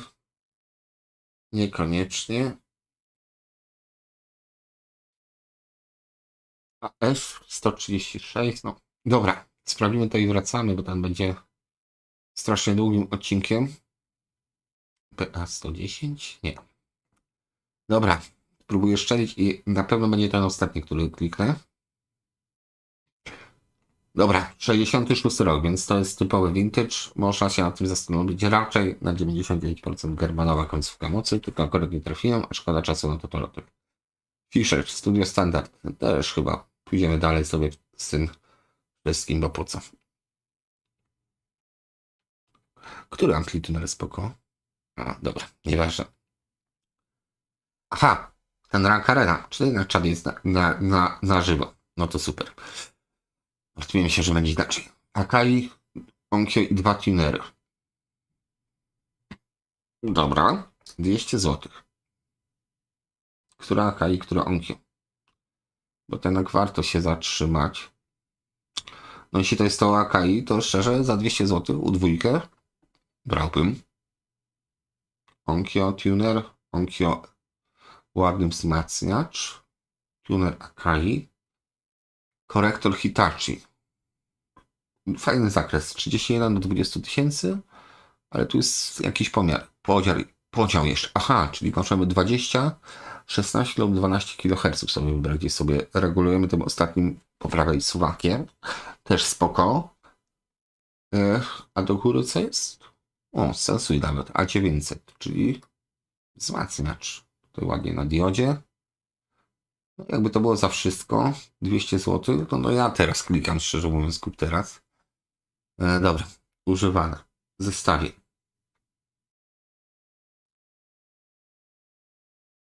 Dobra, czyli tuner i dwa tunery. Pan licho taką reklamę. Narobił apetytu. Dobra. Tutaj co mamy? To, co będzie się powtarzało, też omijemy. O, to jest ciekawostka. Dwukieszeniowy pionier. Można. Ładna rzecz. Tak, po prostu powiem, że ładna rzecz. W miarę to gra. Możemy sobie podczas odsłuchu wymienić drugą płytę. Dość wygodne, dość ładnie wyglądające. No i 300 zł. O, takie naprawdę dzisiaj po taniości, jak patrzę na to, że po 3000 czy nawet 30 tysięcy są rzeczy, to 300 zł to jest pióreczko. Waga piórkowa. Teoretycznie, a praktycznie niektóre z tych rzeczy wam wystarczą. Lecimy dalej. Kolumny. Stereo speakers. Szerokopasmowe. No dobra, jak jakieś mini wieczy. Kolumna. ITT. Mam coś podobnego. Nie wiem, czy działa. Nawet dwie sztuki. O cholera. Nawet nie wiem, gdzie jest, szczerze mówiąc, w tym momencie. Radika. Nie. Tutaj co mam? RSP 106. Dobra. To będziemy pomijać sobie, ale będziemy na przykład patrzeć sobie. O, C. Co sobie zobaczymy, to znowu, że będzie biegła tajemnica na Kidaku. Bank Olufsen. Ok, no CD. Na pewno. Klasyczny. Powiedział. Niezbyt skomplikowany, są to pozycja. O. Chuo Denki Corporation. To nie wiem. Saitama Japan. Made in Japan. Okej. To jest też taka mniej znana marka, prawda? Bobry. Bobry, panie Krystianie. Okej. Bank Olufsena kliknąłem. Center 1600. Bank Olufsen of Denmark. To są ładne rzeczy. To są rzeczy upierdliwe w serwisie. To jest wielka rzecz. Patrząc na to, że tu po prawej jest jeszcze kaseta, no to małe to nie będzie. Natomiast no tak jak powiedziałem, Bank Olufsen to jest taka marka, która się ceni, ale daje coś w zamian. To nie jest po prostu drogie, bo drogie, tylko jednak coś zawsze była jakaś perełka w tym. 25 watów przy 8, 40 watów przy 4, więc jest takie słabe. Czy to jest istotne dla Was? 1/10 zniekształceń według normy DIN, tak? Czyli ta 1/10 zniekształceń to jest pewnie przy jakimś paśmie tylko. Frequency range to jest 1,5 decybela, więc te 1,5 decybela, co zaznaczam, plus minus oznacza, że jest o połowę głośniej, o połowę ciszej w której częstotliwości, czyli to jest od 20 do 30 tysięcy, ale jeśli byśmy tutaj wzięli plus minus 0 dB, to by było pewnie od 40 do 20. Możliwe, że tak. Regulacja 40 Hz, bardzo głęboka, plus minus 17 dB, więc basu możemy pogonić. I 12,5 kHz, plus minus 14 dB, też fajna regulacja tonów wysokich. Jest co tutaj zmieniać? Okej. Cool. Po prostu. Jest spoko. Jeśli działa, to w pełni sprawny, proszę. Jak jest pierwszy, będzie ból. Ale poza tym w pełni sprawny. Fisher Studio Standard. Linarka, tak? I to była. No te Fishery w Studio Standard one są fajne, jak w całości na przykład to mamy. Bo no teoretycznie to są najlepsze gramofony linearne, bo tam nie ma żadnego tam odchylenia kąta, ramienia i tak dalej, tylko po prostu zawsze w tym samym punkcie płyty są, więc no okej. Są też wady tych gramofonów, bo jednak tutaj innej wkładki niż dedykowana, pewnie T4P albo podobna, no niestety nie założymy. Ale ogólnie, jeśli ktoś chce tą wieżę Studio Standard sobie złożyć, no to myślę, że to jest fajny pomysł, żeby sobie dołożyć to na samą górę. Te oznaczenia MT250, jakby coś większego, bo to jest taka liczba mała.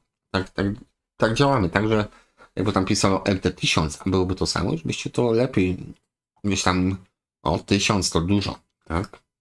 Więcej niż 250. A macie to samo. Co to za paskudztwa? Java. No tak, pierwsze co pomyślałem, że Java. Mówiłem, taki tonsil. Tutaj chyba czegoś wybitnie brakuje. Na pewno klej został. Albo silikon. No ale... Aha, to są takie maleństwa. Ojej, by się chciało rzec. Okej, popatrzałem. Lecimy dalej. Eko, Soundmaster 20. Tu sobie zajrzę. Następnym razem postaram się o drugi monitor rzeczywiście, żeby tutaj żeby tutaj wam po prostu jakby to powiedzieć, na bieżąco jeszcze opowiadać na pytania. Mam nadzieję, że dam radę. Okej. Ogólnie Heko, tutaj Michał mówi na to Hekolca, on ich nie lubi, natomiast ja mam inne zdanie. To są specyficzne kolumny głośnikowe, szczególnie te stare. Soundmastery są troszeczkę nowsze, to byśmy musieli sprawdzić. I możemy sprawdzić, jesteście u mnie. Możemy tyle, ile możemy, to zrobimy. Czyli sprawdzimy sobie Heko Soundmastery. Tutaj, który to jest rocznik? 68-70, więc tu jeszcze może być przyzwoicie. Płaskie, tego bym się nie bał. Płaska kolumna jest tylko tyle, że jest płaska. 20 W starczy. Zwrotnica nawet jest. Dwie cewki. 3 kondensatory i rezystor. Dobrze powiedział, mam nadzieję. No typowe takie Dortmundy bym powiedział. SM20. Ładny głośniczek. Właściwie mam te głośniki, one fajnie grają, bo B20 miały też same głośniki mają, bo mam B230 czy B210. Głośniki są spoko, to są chyba 13 cm przetworniki. Wysoki papierowy. Powiem tak, za te pieniążki myślę, że będziecie miło zaskoczeni tym, jak to zagada, szczególnie jeśli to, tak jak Darek mówi, podstawicie bliżej ściany, żeby też wykorzystać odbicie, bo głośnik basowy, pamiętajcie, on nie gra tylko przodem, gra też tyłem. Mimo że ta deska jest tył, on nadal gra tyłem. Więc jeśli tam kolumnę przystawicie do ściany, ta fala będzie się automatycznie odbijać też od tej ściany, więc ten bas będzie troszeczkę lepszy, milszy dla waszego ucha. W tej kwocie, gdyby nie to, że mam podobne kolumny, naprawdę tutaj są pewne klasy kolumn, więc tutaj to myślę za 155 zł, jeśli są sprawne, bo tutaj akurat chciałbym to sprawdzić jeszcze. O, Heko, obudowy. Heko są na scenie sprawne, nie rozkręcone wszystkich, bas na gumie, tak. I tutaj 155 zł. Raczej, jeśli macie pieniądze na to, żeby słuchać muzyki, to stać was też na te głośniki. Taśmy szpulowe, to akurat sobie zerknę samemu. Bas. Co na tym pisze Sony? Czyli to są jakieś 150, tak? Per 150, czyli to są te mniejsze. Dobra. Okej, 300. No trochę droga, ale być kwestia czasu, no. Za parę lat wrócę do tego odcinka i powiem, o kurde, jak to było tanio wtedy, kto wie. Metronics Duocolor Radio Budzik, no nawet takie rzeczy są w sprzęcie audio. ST430, czyli taki tuner 80 zł. O dziwo, to jest taki, no, z ładnej serii Maranca, jakby ktoś potrzebował. Uświniony jest tak cholera. Wiadomo, gdzie łapki były, no to znaczy, no, łapki się myje, tak? Albo biała rękawiczka. Tu ewidentnie białych rękawiczek nie było, natomiast on spokojnie by spasował do tej serii Maranca, gdzie był ten 3-końcowy magnetofon. Jakby to się myło za te pieniążki, jeśli jest sprawne, no to spoko. Fajny bajer do zestawu. Mi się to podoba osobiście. To Shiba. I tutaj muszę zobaczyć. Prawie ją kupiłem, ale zrezygnowałem, bo stwierdziłem, po co mi to. To jest, kurde, powiem wam tak. Tutaj się aż odsunę. Zajebisty magnetofon dla gazeciarzy. Nie wiem, czy pan to pokaże. Oczywiście, że nie pokazał. Autentycznie ja bym to wziął dla jednej rzeczy. Pali to, że to ma mechaniczny, no po prostu podstawowy magnetofon, prawda? Dwusilnikowy i celowy, nic szczególnego. No ale sam fakt, że tutaj macie pilota włożonego, bo po to jest. Wireless Remote Control Unit. Push. Jak tam puszniecie, to cały ten pilot wam wychodzi i macie bezprzewodową kontrolę na tym cholernym magnetofonie. Zajebiste. Po prostu zajebiste moim zdaniem. Pod spodem jest drugi komplet przycisku, właśnie taki na soft touchu. Tego pan nie pokazał. Ciekawe, czy dał w opisie w ogóle, że to jest właśnie bezprzewodowy, ma pilota bezprzewodowego.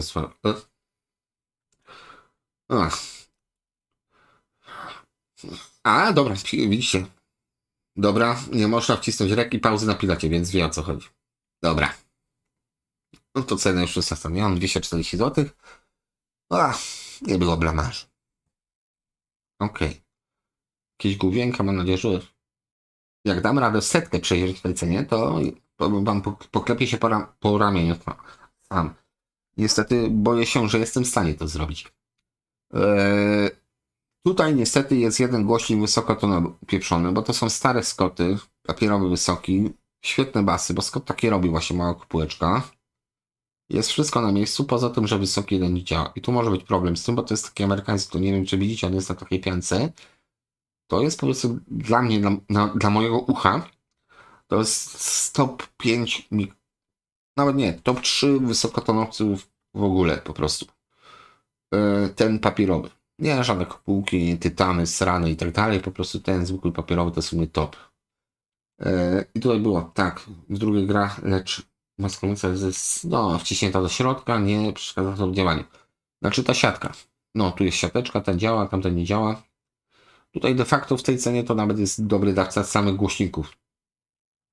Ten zestaw, a ten drugi może działać, może jest jakiś drucik przerwany. Jest sprawa dla odważnych po prostu, a nie dla każdego, ale 250 zł za Scotty spoko.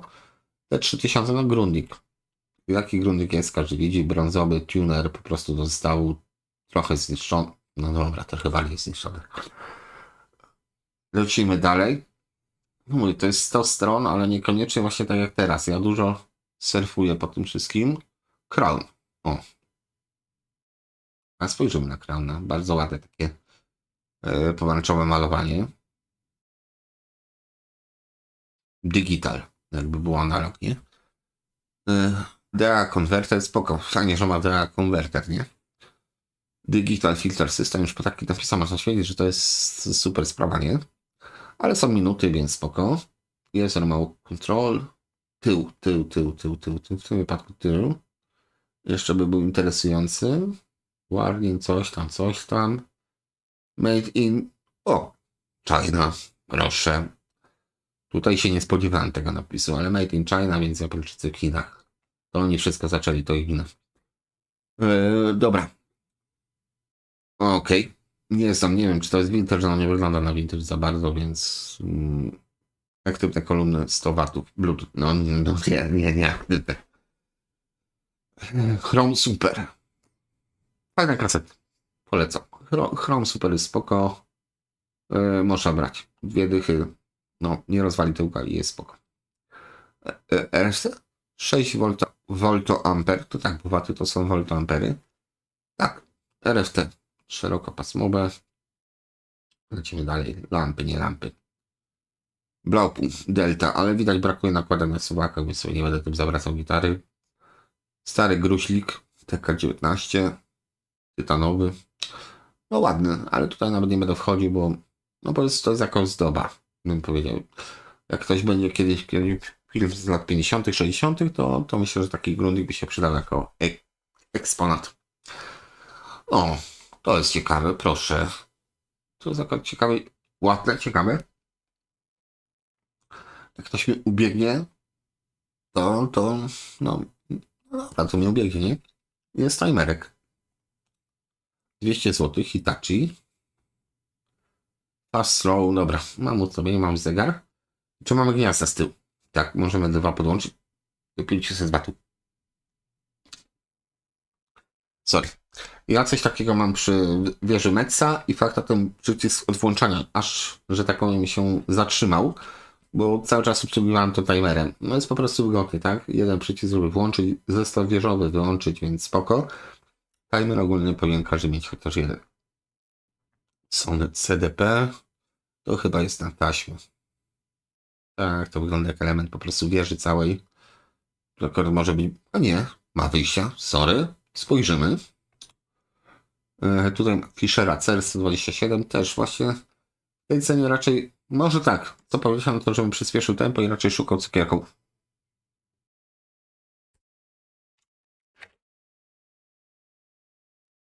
Odpisałem, żeby nie było.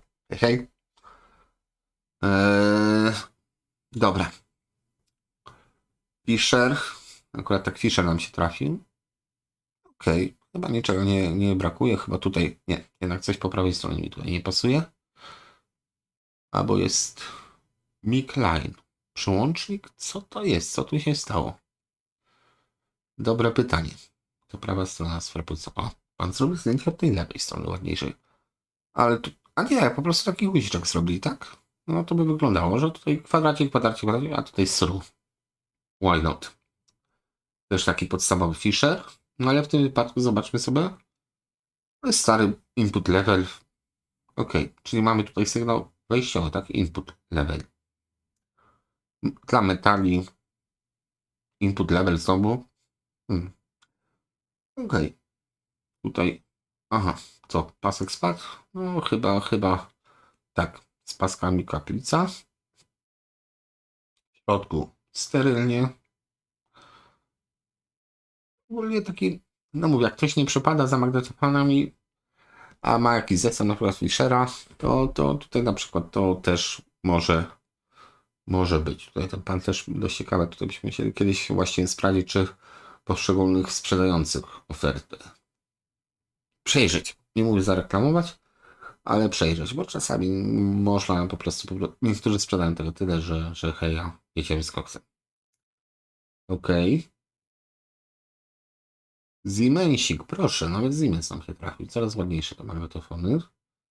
Siemensik podstawowy na soft touchu, noise reduction, Dolby NR Expander, czyli to nie jest Dolby, tylko DNR Expander. To jest coś, co udaje Dolby, czy jest kompatybilne, ale magnetofon z Highcomem. I są miłośnicy Highcoma. Mimo że to jest dwugłowicowy, kasetę na Highcomie otworzy. No ogólnie tutaj rozmawiałem z Dominikiem, którego pozdrawiam kiedyś, że tak naprawdę Dolby z tych wszystkich systemów Dolby BC, znaczy B, powiedzmy, był w porównaniu z Highcomem i tam pozostałymi teoretycznie wypadał najsłabiej, po prostu jakościowo. Były dużo lepsze systemy redukcji z DBX-em na czele. Ja osobiście na przykład nie używam w ogóle ani DBX, ani Dolby, bo no po prostu nie czuję potrzeby do tego. Wolę większą kompaktowość kasety, jakkolwiek to dziwnie nie zabrzmiało, niż po prostu się bawić z Dolby. Nie daj Boże, na drugim urządzeniu Dolby jest rozstrojone, bo to też jest ważne, żeby to wszystko pasowało do siebie i jest po prostu tylnia część ciała, odwłok tak zwany, bo i nie posłuchacie na drugim magnetofonie, a tak to normalną kasetę zawsze możecie włożyć. Tutaj Sony, ja szukam z tej serii Sony na 1541 DAC-u, ale chyba nie będzie to, raczej nie będzie to. Ok, Schneidera pomijamy. To się strasznie zestarzało. To jest masakra. Co mamy? JVC KDX1, czyli znowu taki podstawowy JVC, podobna filozofia. JVC z daleka rozpoznajemy tym, że kaseta jest po prawej stronie. Podarujemy sobie. PD106 niekoniecznie. SCN10. A, dobra. Nie. Jednak dobra, nie. Lecimy dalej. Tuner radia cyfrowego. Movit IR715. Oj, stary tuner radia cyfrowego. No, ogólnie radio internetowe ma swoje zalety, ale to chyba radio... Jej, antenka jest, czyli Wi-Fi jest, czyli radio internetowe, tak? Radio FM, Wi-Fi, internet, radio. No to powiem wam tak. Mam z tym wyświetlaczem podobny tuner. Chodzi już kupę lat. Jeśli tu można się podłączyć, a z tego co widać można się podłączyć. Jest to upierdliwe w kontrolowaniu. Bo też mam taki joystick właśnie, którym wybieram poszczególne literki. Idzie to znaleźć. Jeśli ma wyjście na czyncze, to... Ile to kosztuje? 300 zł. No okej, 300 zł, no ale te nowsze dołożycie tam, nie wiem, drugie tyle i macie nowszy. Na twoja babka wróżyła. O, GX, to w tej cenie się rzadko zdarza. GX-a. M10, ale tutaj robotę robi, po pierwsze robi głowica GX. Tutaj też jest chyba jakiś wyświetlacz, ale tutaj nie pamiętam właśnie dokładnie jak to jest. Ładny magnetofon Akai. I czarny.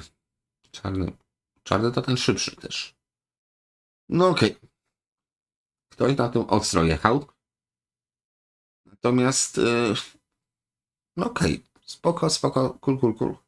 Magnetofon, jeśli chodzi o odtwarzanie kaset, bo ta głowica, jeśli nie jest jakaś tam utopiona w wodzie. O, pewnie sprawny technicznie. W zestawie magnetofon, super. Normalne ślady użytkowania. Jak ktoś ma ADHD, to może i to są normalne ślady użytkowania. Okej, ale jeśli front panel jest spoko, no to tutaj naprawdę łapka w górę. Polecam. Sprawdź mówi, że jest sprawny, więc do odtwarzania chyba na tą chwilę nie było lepszego magnetofonu, szczególnie, że to jest Akai GX, więc ta głowica jest praktycznie jak nowa. Być może ktoś jeszcze mógł to dowalić taśmą.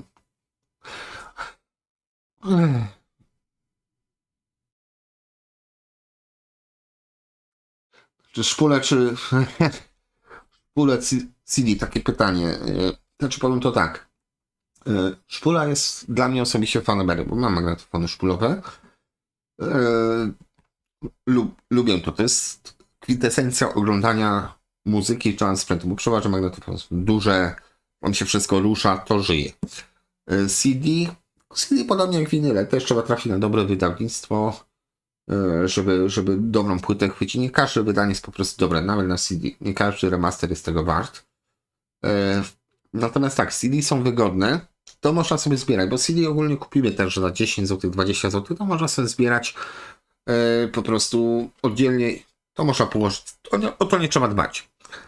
Magnetofon szpulowy z drugiej strony pozwala nam zrobić i składankę z tych CD, i jeśli mamy płyty winylowe, możemy sobie te lepsze, tak jak ja, bo po to jest mi magnetofon szpulowy potrzebny, te lepsze płyty, których mi żal po prostu z racji stanu wiele razy odtwarzać, nagrywa taką szpulę. Jakość jest na niebo lepsza niż w magnetofonie kasetowym i mogę do zacznięcia szpuli przykładowo odtwarzać. Coś później tak, nie wiem, zerwie taśmę, nagrywam drugą i robię to samo, więc to kwestia w jaki sposób chcemy tę muzykę odbierać. O proszę, jest Aiwa, bardzo ładne. 700 był wyższy model. Tutaj mi się podoba w tym Black Random Index Repeat. Była jeszcze 700, która miała a nie, jest pik, tak. Dobrze przeczytałem. Repeat, przepraszam. Time, no to nie, tutaj nie ma. Repeat call. Bo model wyższy miał jeszcze po prawej stronie bodajże przycisk do Pixelsha. Ogólnie taki dość, te CD-ki one są bardzo pancerne. Tyle powiem. No i Aiwa. Można było rzecz powiedzieć. Dobra, nie będę sobie języka szczępił. TX4962 Metz. Metz też taka marka. Niby wysoka półka, jeśli chodzi o rynek niemiecki, natomiast nie wszystko tam wyglądało ładnie. Na razie to Akai, mówię, ten Akai GX M10 wygrywa nawet z Metzem. Aczkolwiek tu jest też bardzo ładnie. Kwestia, kto to dla tej marki wyprodukował.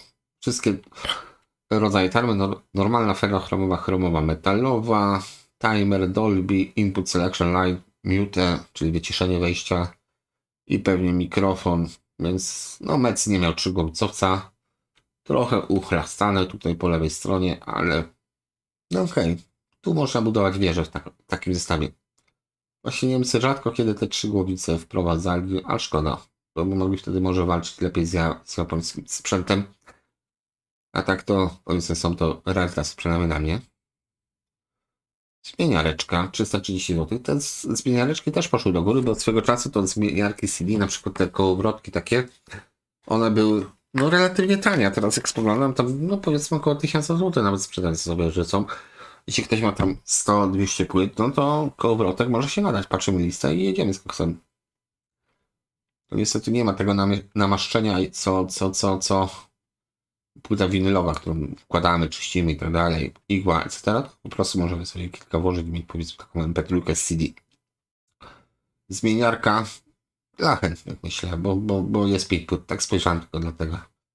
Wielkiego polotu nie mam. Duale. To by Michał się przydał. Cóż, kto to wyprodukował dla Duala? 79 zł głośniczki wysokotonowe. Spoko. Może zajrzę. A, nie mogę. Chciałem sobie do ulubionych, niestety nie mogę.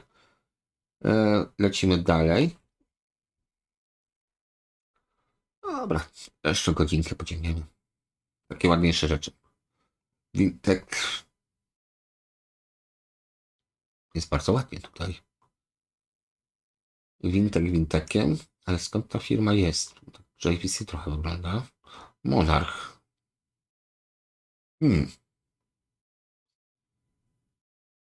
Nie Monaco, tylko Monarch. Ktoś mi to mówi, nie wiem, której stadinie rzecz rąk.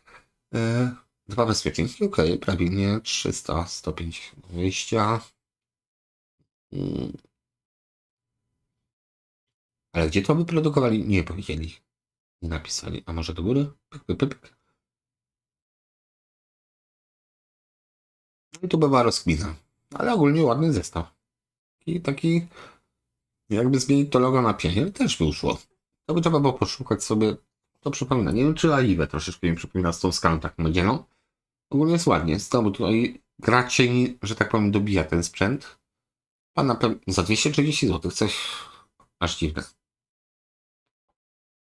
O tunerze troszeczkę wzmacniacz.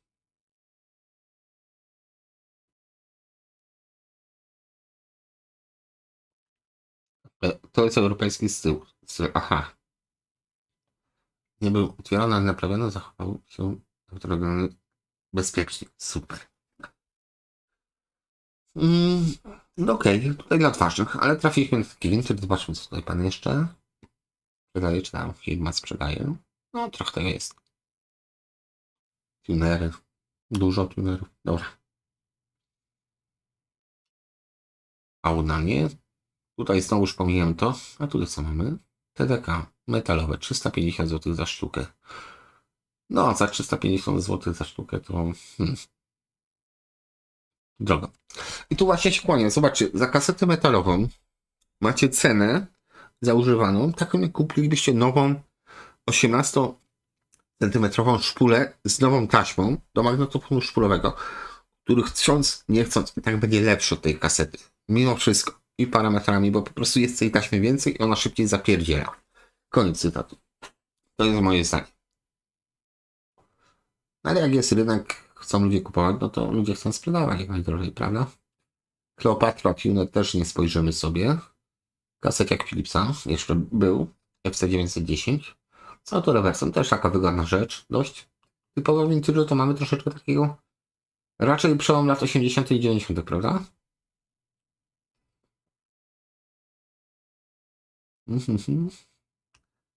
Dalej, dalej, dalej. Chwila ciszy. SLPG 420 Technics. Nie za bardzo się wyróżnia od innych Technicsów, tylko by można było pomylić się, czy patrzymy na pierwszy, czy na drugi. A mylisz się, znajdziesz oryginalne nagrania, są szpule oryginalnie nagrane. Tutaj odpowiadam Zbyszkowi zapewne, że tak, są oryginalne szpule, gdzie są oryginalne nagrania, więc raczej nie da rady. Informacje, no. No teraz nie będę sprawdzał Intercorda niestety.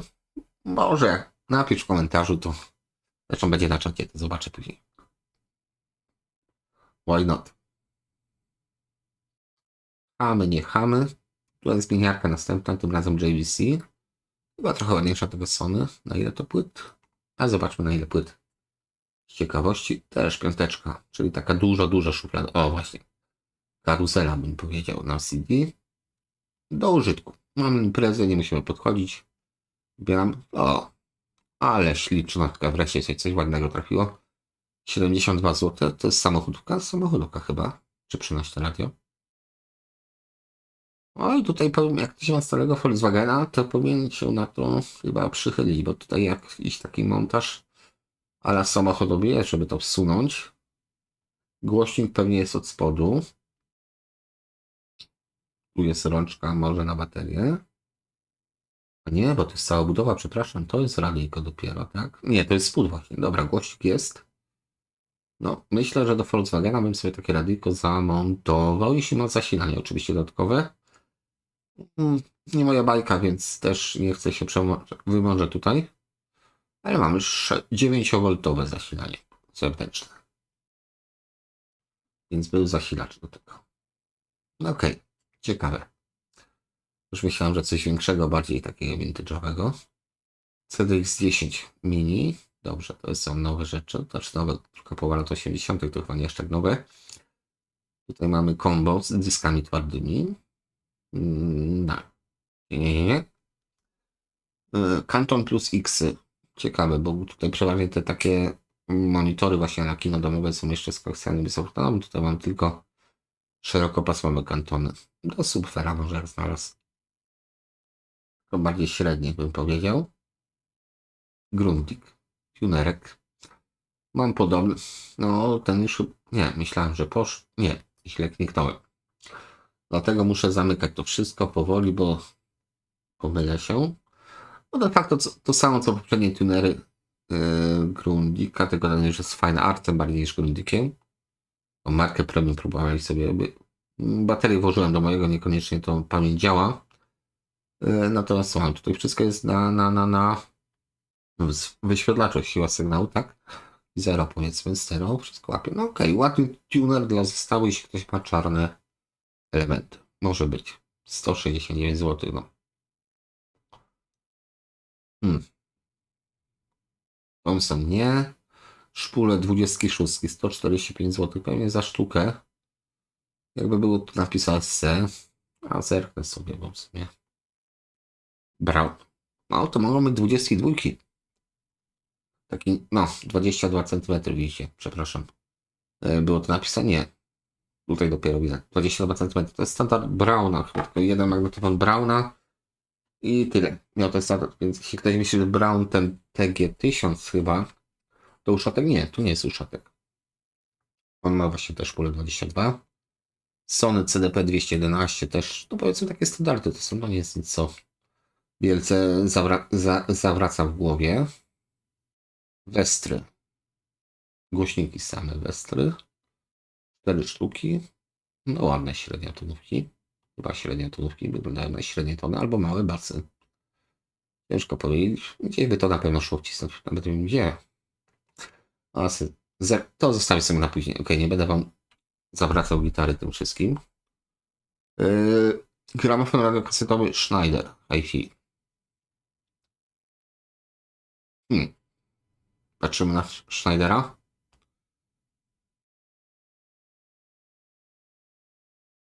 No tak, to każdy. Znaczy własne składaki, no to trzeba mieć czasu. Rzadko kiedy są takie albumy. A co powiecie na to, żebym kiedyś wziął te moje wszystkie płyty CD i powiedział na przykład, dlaczego mam ten album, dlaczego nie i dlaczego. No w ogóle po prostu opisał całą muzykę, którą słucham. To też by był strasznie długi odcinek. Ale jeśli by was to interesowało, dajcie znać po prostu też. Napiszcie, czy chcecie zobaczyć, bo może których albumów nie znacie. Schneider kolejny. Strach się bać. Czy strach się bać? No właśnie nie ma się czego bać. To są jakieś maleństwa i o dziwo myślę, że w swojej klasie, w swoich gabarytach mogą fajnie zagrać. Ostatnio kupiłem Schneidery w sumie dla standów tylko, na których stały. Już chciałem je wyrzucać. Prawie że tak gadałem, to nie wyrzucę kolumn. Ale dobra, przetargałem razem z tymi standami, bo niestety jedna była kolumna skręcona z tym standem, na którym stała. Podpiąłem i się jak zwykle nie doceniłem Schneidera. Tutaj jest takie radyjko, na które spoglądam od czasu do czasu, tylko nie wiem czym to ugryźć. To jest pewnie German. Brakuje niestety znowu tych chromowanych nakładów. To jest strasznie upierdliwe, bo komuś to odpadnie nie pomyśli, żeby to przykleić. Tylko później gdzieś tam leży i kwiczy. Skandynawskie. Dużo chłodzenia. Wcale by mnie nie zdziwiło, bo tam lampy w środku były jakieś. Tu być może jest miejsce na głośniki. Coś tutaj chyba... No, ciężko tutaj coś powiedzieć na ten temat. Coś skandynawskiego. O, w ten sposób powiem. I tutaj rozkminę zostawię wam.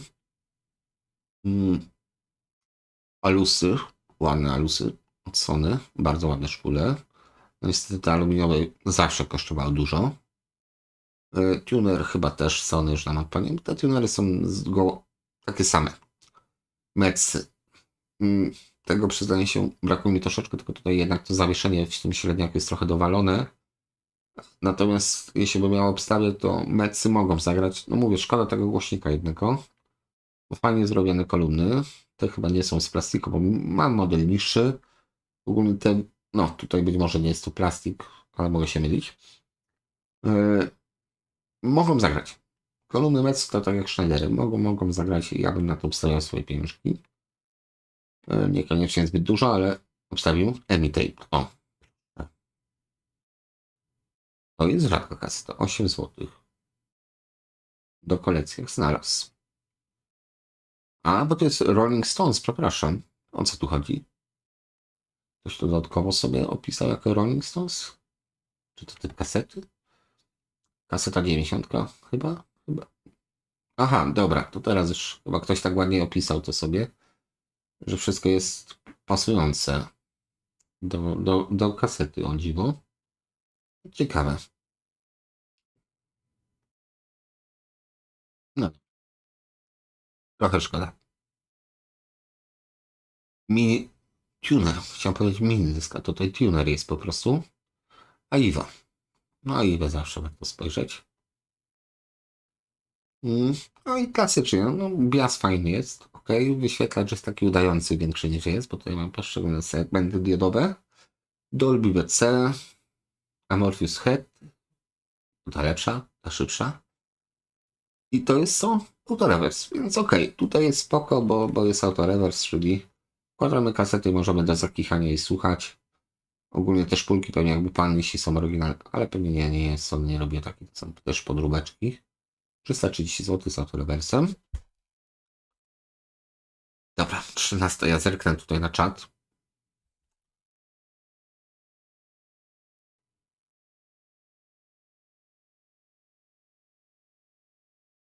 Nie, dobrze, że pan wszedł, panie Zbyszku, w CD. Why not? Każdy może słuchać na czym chce.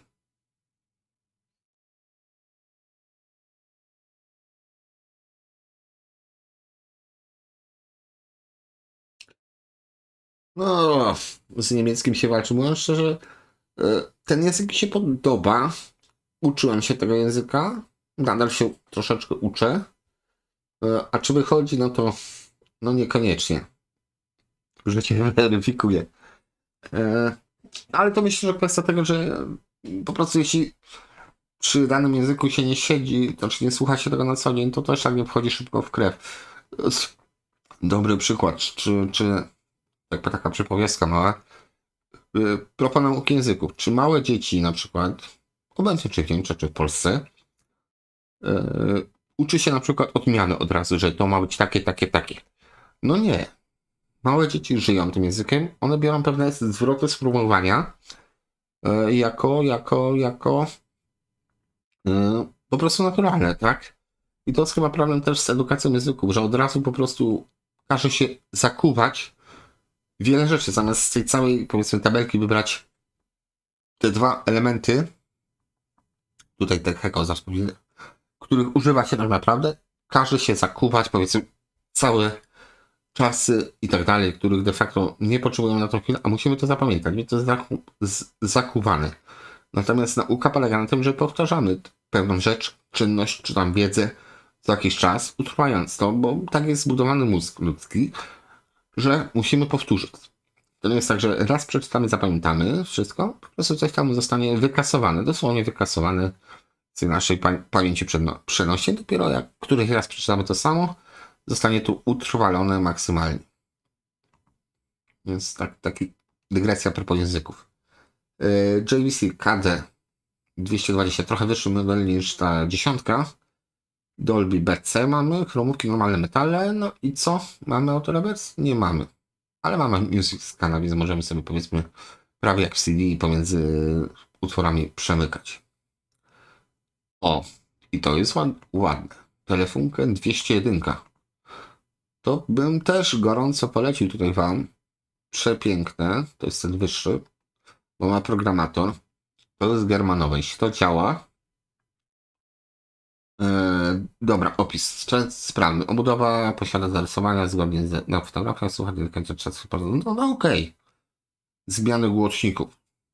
No okej, bo jak wkładasz na włączonym głośniku, to może trzasnąć. Potencjometr. Model telefoniczny lat 70., tak? Dobra, no 70, no. Proszę, 25 W ten kanał. To akurat zweryfikujemy. Telefunken koncepcyjną. Może pan ma rację, 201. 70 czy 71, co? Co obstawiacie? 201, 69, 70, dobra. Czyli 60. Aha. Dobra, trochę satysfakcji.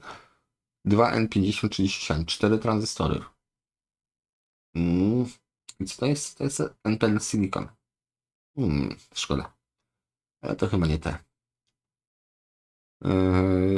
Ile na kanał? 15 W, więc tutaj pan też napisał trochę błędnie, że 25 W, po 15 W na kanał.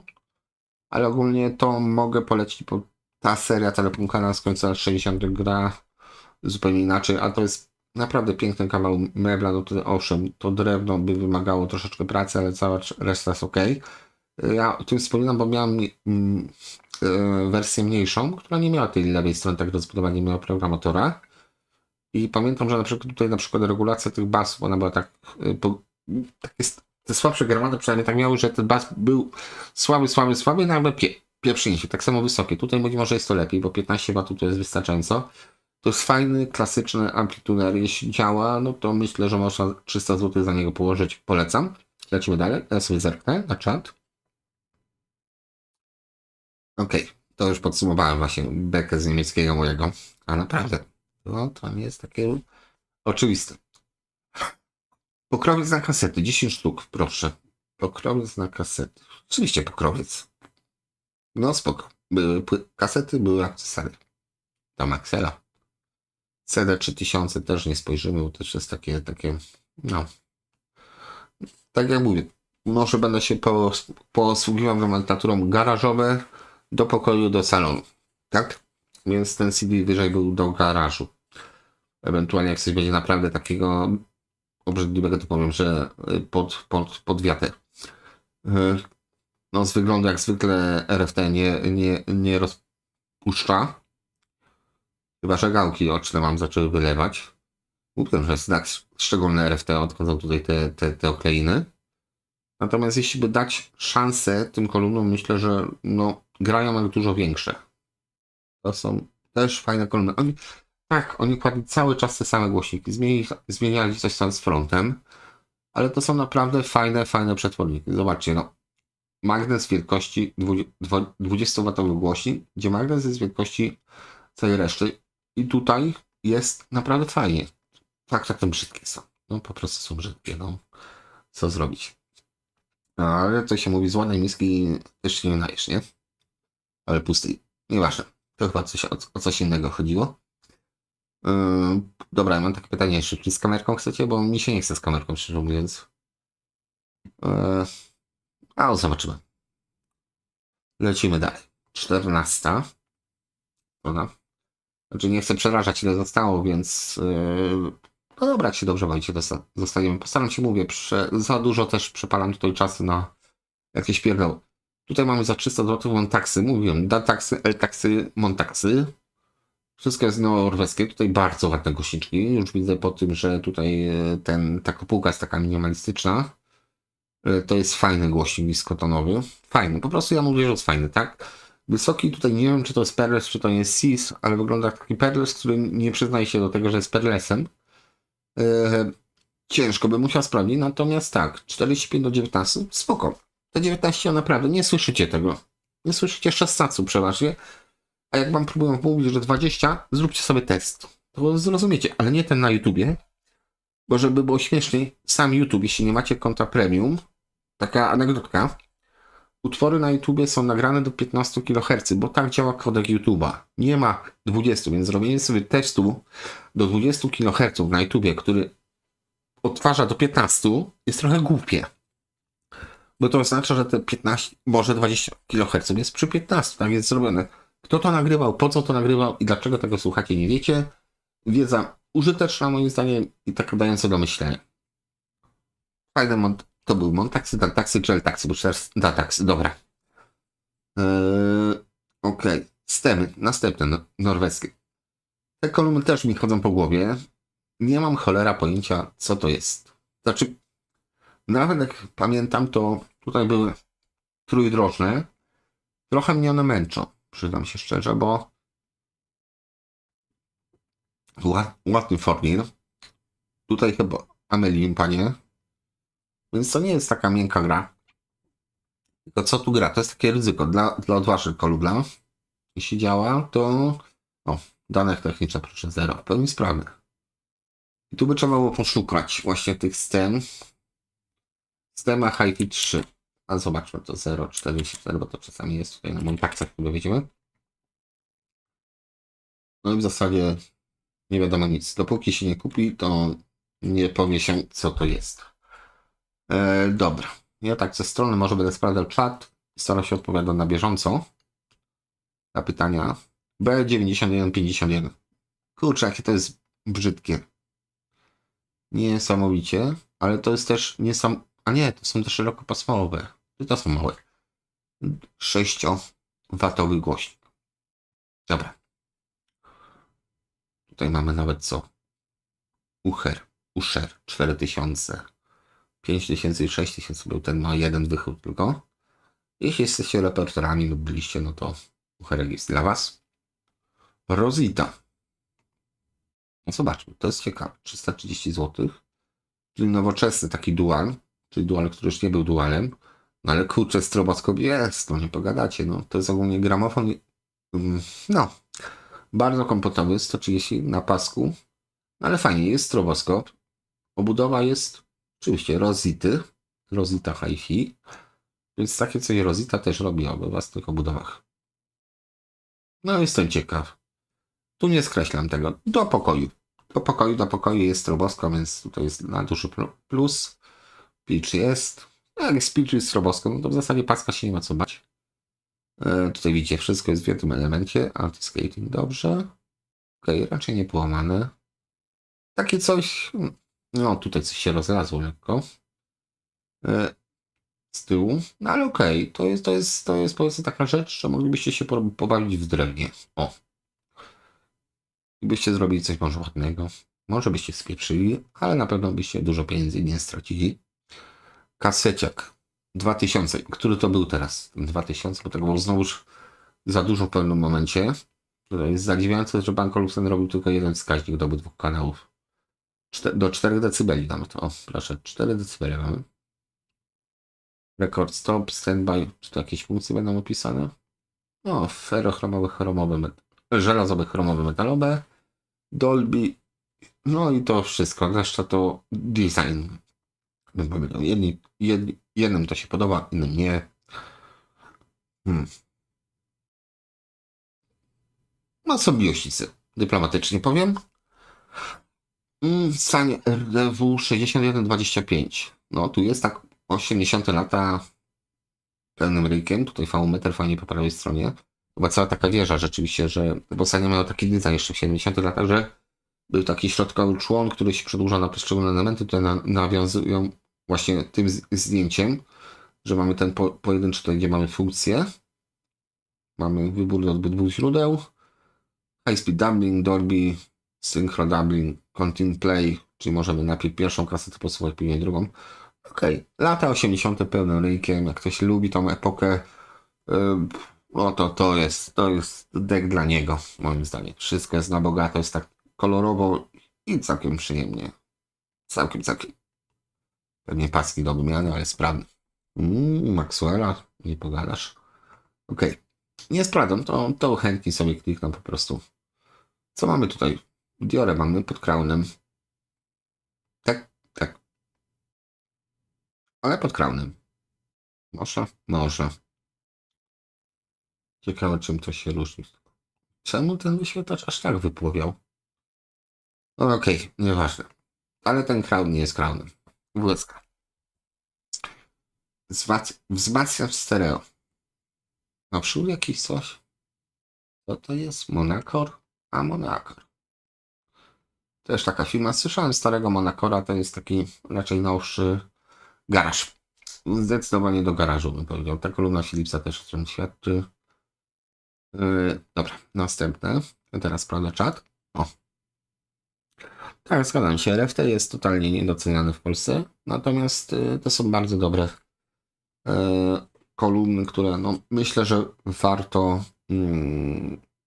po prostu przetestować, bo może wpadną w gust lub gusta. No, serwisantami to już mówiłem, dostałem OPR za to, że mówiłem o serwisach, że coś tam, że no tak, ale czy lutowanie wymaga 5 lat studiów? No nie. Więc ja proponuję wziąć lutownicę, kupić jakąś tanią rzecz, aby z listy i spróbować samemu to jakoś no tak, zadyma. Jak jest PRS, to warto, ale nie jestem pewien, czy to jest PRS, bo jest zbyt dziwny. Dobra, bo już się przeklikałem troszeczkę. Okej, lecimy dalej. No, tutaj widzicie, na przykład jest szpula revoxowa taśmą 150 zł. Okej. Ominiemy sobie te rzeczy. O, znowu Allegro robi nam psikusa. Nie cierpię nachalnych stron, a niestety internet wchodzi w fazę nachalności. Czyli oni wiedzą lepiej, co ty chcesz i po prostu się nie interesują, bo widzicie, powtarza nam te rzeczy. Jest 100 stron i znowu połowa tych baciewi było coś, co po prostu było promowane przez Allegro. No bo tak. Akurat przeglądasz, ale to dziwne, bo nie jestem na swoim koncie. Philips. Znaczy, nie jestem w ogóle na żadnym koncie. O. Play. Dobra. Prosty Philips. Też takie mało szczegółowe. Szczególne. O. Mało szczególne. 17 strona. Nie wiem, czy tą setkę dzisiaj damy radę. A jutro raczej z czasem będzie kiepsko. A wątpię, żebyście chcieli siadać ze mną od rana. Tak więc spróbujemy, ile damy radę, tyle damy radę w tej audycji. To mówię, to jest pierwsza challenge, więc no, z wyrozumiałością podejdźmy do tematu po prostu i chyba, że chcecie dłużej jeszcze. To byście musieli mi napisać. Dzwonić póki co nie można. Okej, bez odzewu. Nie wiem właśnie, czy to jest opóźnienie, czy nie jest opóźnienie. Nieważne. Basy, trochę mijanego sprzętu. Co my tu mamy? CDJVC. A zobaczmy sobie. I dość ciekawe, nie? Na pierwszy rzut oka tutaj jest Open Close, wielki przycisk. Aha, to jest tak zrobione, żeby to była jedna taka długa linia. Fajnie zaprojektowane. Nie wiem dlaczego, jak patrzę na tego JVC, przyszło mi do głowy Fisher. Ten wyświetlacz tak nie Fisher, nam trochę zajechało. DD Converter. Dobra. No, z CD-kami jest ten problem, że to rzadko kiedy jest po prostu jakaś funkcja, która, o Boże, no masz repeat editing site, dobra. One touch recording, czyli pewnie tutaj możemy podłączyć to z adekwatnym magnetofonem kasetowym i kliknąć i to się włączy, albo to się włączy i tam się kliknie. No, dużo jest opcji. Następny Technics. Albo tego było bardzo dużo, albo to są bardzo wytrzymałe CD-ki. Obstawiam niestety to drugie. Tutaj znowu coś mamy. Sharpa LT100. Też taki podstawowy model. Też takie typowe lata 80, ale ja chyba wolałbym ten poprzedni. Dwukieszeniowy. Rekord, playback, tylko autorewers chyba nie za bardzo. No tak, bez autorewersu. Niby sharp, niby fajne, ale z drugiej strony takie podstawowe dość. To był continuous play. U. Instrukcja obsługi magnetofonu koncept. Proszę. Jeszcze takiego koncerta w łapkach, żeby mieć. Harman Kardon PM. Tu chyba czegoś brakuje, ale dobra. Zerknijmy, czego brakuje. No, gałki są z innej parafii. Niby są, ale no mówię, to jest taki stan bardzo garażowy. A Harmana w garażu też nie jest wstyd mieć. Onkyo. Mam dużo tunerów. Mogliśmy to jednak spłucić do wzmacniania, czy na przykład kolumn głośnikowo. Tutaj dużo szrotu i jeszcze więcej nachalności niestety ze strony portalu nam wchodzi. Nie chcę przegapić czegoś ciekawego dla Was. TDK. Taśmy szpulowe 240 zł. No jeśli za 4 to spoko, ale to... TDK, no jedna pusta. Dobra. 3 taśmy. 2 tego, szpule. Sony, nie? No i widzicie, tak szybciutko przy sceny podstawki 33 cm, 340 zł. Fajne podstawki. Jeśli żeliwne, no to raczej ciężkie podstawki. Okej, podstawki zawsze na propsie. Bo jednak nie wszystkie kolumny powinny być na podłodze. Tak samo się niektórzy zachwycają, że na przykład monitory na podłodze postawią, mają duży bas. No tak, mają duży bas, postawią na podłodze. No niekoniecznie powinny stać na podłodze. To podłoga gra, to już właśnie zadzwonić do kolegi, mu to powiedzieć właśnie, że być może źle odsłuchiwał pewne kolumny, które mimo wszystko nie powinny tak stać jak stały. Ale dużo tego badziewia tutaj teraz zaczynamy wykwitać. Tunery znowuż. Końcówki. Powinienem chyba 200 zł co zrobić. Na przykład, żeby nie przelewać się przez jakieś właśnie bluetoothy. Powiedzcie mi, że to nie jest po prostu wciskane mi na hama, żebym na to patrzył. No nie jest na hama, a mam zaznaczone jeszcze używane rzeczy. Dobra, zobaczmy co nam wciskają tutaj. I to jest używane, no.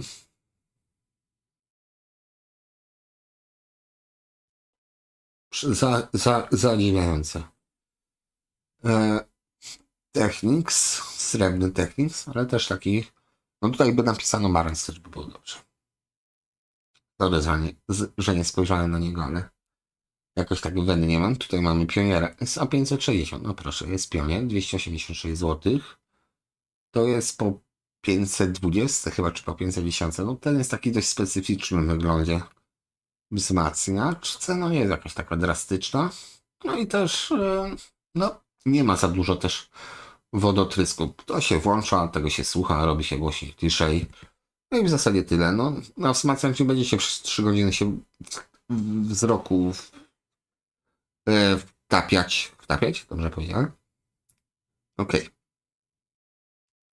Tutaj jest następny Quenu. To akurat z Darkiem mieliśmy okazję te Quenu oglądać. Podobny do tego dwukieszeniowca wcześniej. Dużo przycisków. Jak ktoś lubi przyciski, które są nawet na kieszeni, to no spoko. Tylko to jest tam mini chyba, czy MIDI seria, więc no dla chętnych bym powiedział. Okej. 20 strona, teoretycznie jedna piąta, ale no tak jak widzicie, dużo przesuwania jest to. No nic, pierwszy odcinek. Zawsze musi być ten pierwszy, więc następnym razem rzeczywiście poprawię coś, bo lubię poprawić. To, że się spieprzy, to nie ma co liczyć na to, że za pierwszym razem czegoś się nie spieprzy, coś się uniknie. Można coś tam przewidzieć, ale raczej ja podchodzę w sposób taki, że za pierwszym razem coś pójdzie nie tak, a później będzie lepiej. Pioniery. Proszę. Wysoki już ma dochwyć. Szkoda. CS 522. Ale niski jeszcze by dawał radę. No wysoki szłoby pewnie to na opartego jakimś zastąpić głośniczkiem. Ładna decha z tyłu. Made in Japan. No szkoda, bo basik ładny. No wysoki niestety stracił swoje właściwości. To Nie wiem, czy to jest jedna kolumna, czy tak kolumn. Tutaj chciałem minę sobie rzucić, bo wkładanie jednej kolumny to powinna być oddzielna kategoria. Rzeczy, które nie są użyteczne, a są tutaj. Znowu Philips. Oj, ten jest ciekawy. CDAK.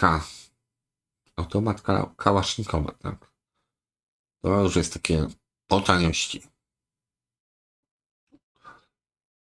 Jest programowany. Digital Sound Processor. Procesy, przepraszam. 16-bit oversampling, CD remote control. No to ale też mamy wszystko. To jeszcze na końcu się dziwię, czemu do prądu jest podpięta. No. No nic. Wysoki GDWK. Fajny głośniczek. Też właśnie zauważyłem, że te małe głośniczki z małymi cewkami poniżej 24 mm one są typowo wysokotonowe. Bardziej typowo wysokotonowe niż właśnie te calówki, powiedzmy. Tuner Wegi. T4070. No jak ktoś lubi Sony, to sobie kupi taką Wegę. To jest troszeczkę zawsze upodlone Sony. To znaczy upodlone Sony. Może nie upodlone, tylko Sony z poprzedniej epoki, czy z poprzednich lat. Sprzedaje pan tuner, wzmacniacz pewnie już znalazł właściciela, bo wzmacniacz jest konkretny. No i szkoda, że ludzie powiedzmy takie zestawy rozpieprzają, bo on robi tylko wzmacniacz. No okej. No tak się robi po prostu bałagan później. Sprzedają tuner dodatkowo wzbogacony o wzmacniacz. Zaczekaj, chwila. Aha, na innej aukcji, dobra. Czyli to sprzedający z premedytacją po prostu sprzedaje wzmacniacz dziennie, bo tak. No nic. Wzmacniacz MP3, radio internetowe i jechane. Dużo tunerów. Bardzo dużo tunerów. Widać. Tunerów się nie zbiera tak jak gramofony. JVC TDX 401. To już taki podstawa. Nic szczególnego. W tej cenie to jednak 3 głowicą. Na koniec jeszcze tego odcinka po prostu tego spotkania bardziej, bo to nawet nie jest odcinek. Więc zobaczymy, czy da radę coś tam wykombinować z 3 głowicami. Z 3 głowicami w cenie do 350 zł. Trzymacie się tam? Mogłem zaznaczyć do 500 zł, ale to mówię, będzie do 500 zł, why not? Będzie od 350 do 500 zł, będzie tego mniej. To nie jest moje ostatnie słowo. Zadowolony? Joker. Trzeba najpierw te podstawy przejrzeć, a później będziemy dalej brnąć, na przykład 350, 400, 500 zł, 500, 700. Ale to tak rzeczywiście to będą takie odcinki raz na jakiś czas, które będą trwały tyle, ile potrzeba, żeby po prostu nie zanudzić się tutaj przeglądaniem tego wszystkiego.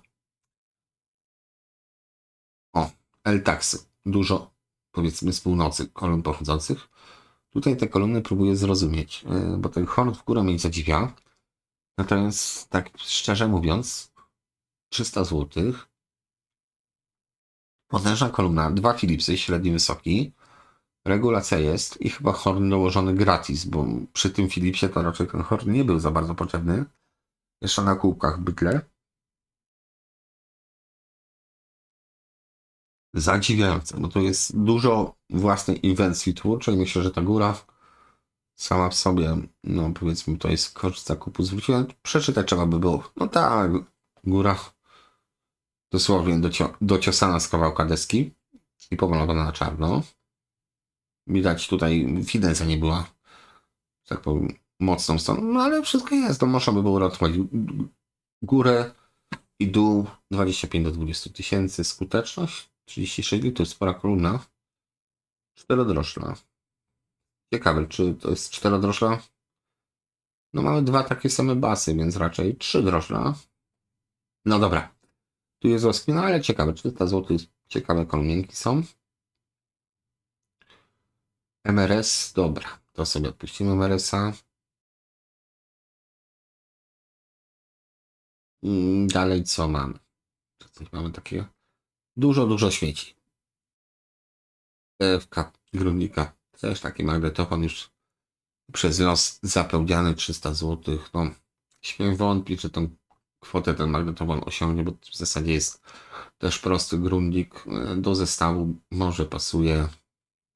Jakby był ten 8200, tak jak była historia magnetofonu z Darkiem, to by był ciekawszy już rzeczywiście, bo ten 8200 miał jakąś tam stabilizację Elmo, tak jakieś włoskie bym powiedział. No maskolnica już raczej lepsze czasy ma ze sobą, ale to są kolumny przenośne. Jest gniazdo DIN, ok, jest kabel w środku z Twitter japoński, pewnie, ale 16-ohmowy, proszę. Twitter 16-ohmowy, a basik mam ile? 16-ohmowy. Mamy 16-ohmową kolumnę za grosze, dosłownie, w walizce. Walizkę Fiku Miko, chociaż fajny zabytek i macie kolumnę do lampy, po prostu jak znalazł. Od ciekawostka. To akurat bym sobie kupił chętnie. Nie mówię, że nie. Sobie skopiowałem. Tak.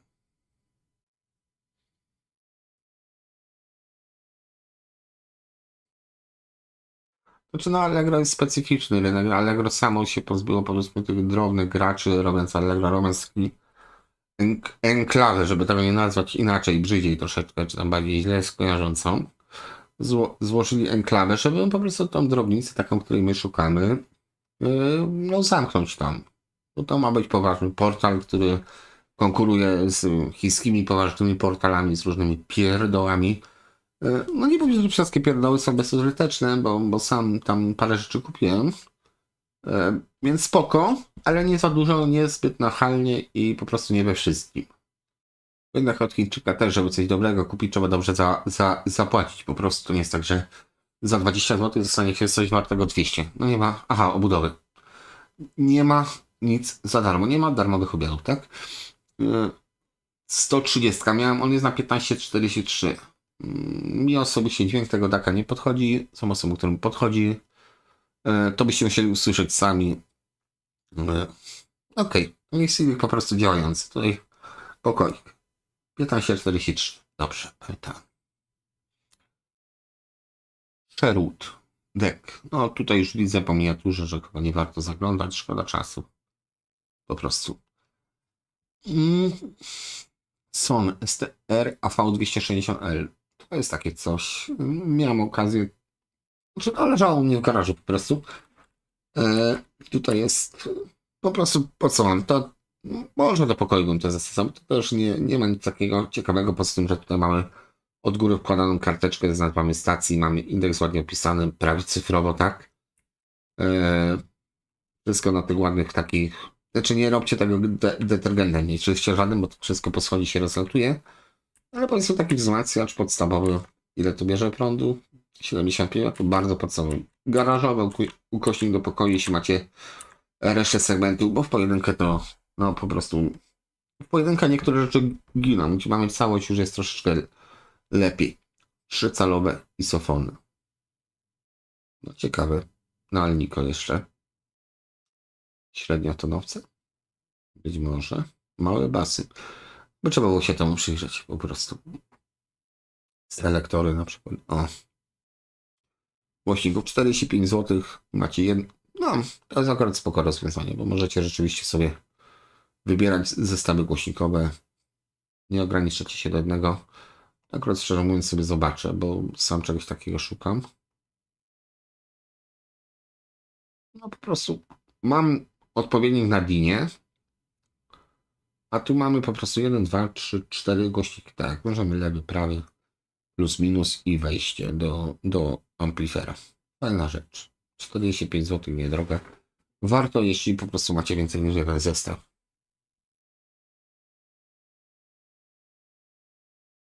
Ale więcej europejskich sprzętów na zasadzie Telefunkena, na przykład coś takiego, nie? A nie japońskich sprzętów, prawda? O to chodzi?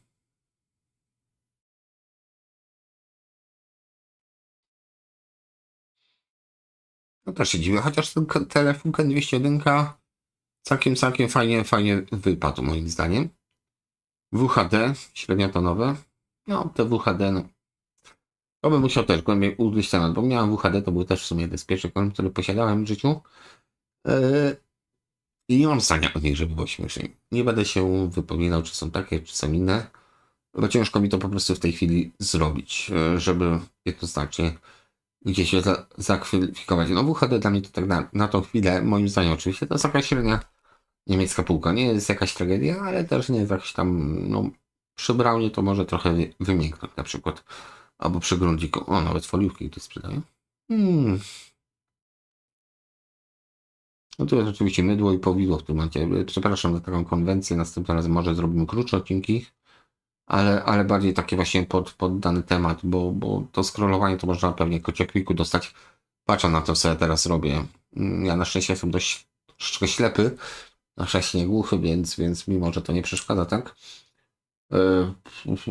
Plus jeszcze na komputerze też potrafię trochę posiedzieć. Teraz CDI XC300. 300 tam była 500 bodajże, czyli to jest model niższy jeszcze.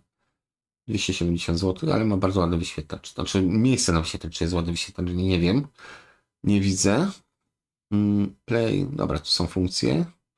Direct Music Search, nie. Takie przyciski, ale Pionier, taka propos, te takie złotawe, malutkie. No i tu po lewej stronie już nie mamy nic.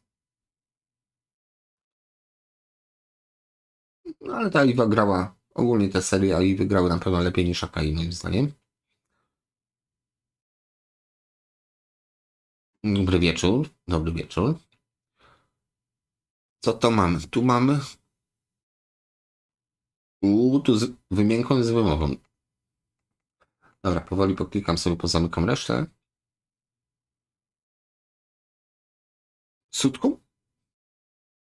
Tutaj dysk? Nie, no dobra, przesadziłem, ale volume jest na suwaczku. Tak myślałem, szczerze mówiąc, odległości, czy to jest jakiś Fisher. Tutaj okienko podglądu CD.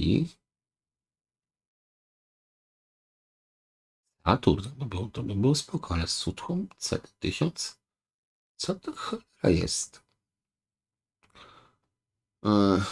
Dobra. Łydka jest, fajnie. Daka jakiegoś takiego większego chyba nie widzę. I nie zobaczę. Kieszeń się otwiera. Wyprodukowane. No nie wiem, gdzie wyprodukowane. Tutaj się nie przyznają. Czyli egzotyka. Być może. A, Sanio. Widzicie? Tu po lewej jest Sanio. Więc mamy do czynienia z silnikiem Sanio. 220 zł. Ale dobra, ładnie jeszcze tam coś było. No, przegapiłem pracę. CD Digital to już w ogóle też jest taka egzotyka tania. No rzeczywiście, no name.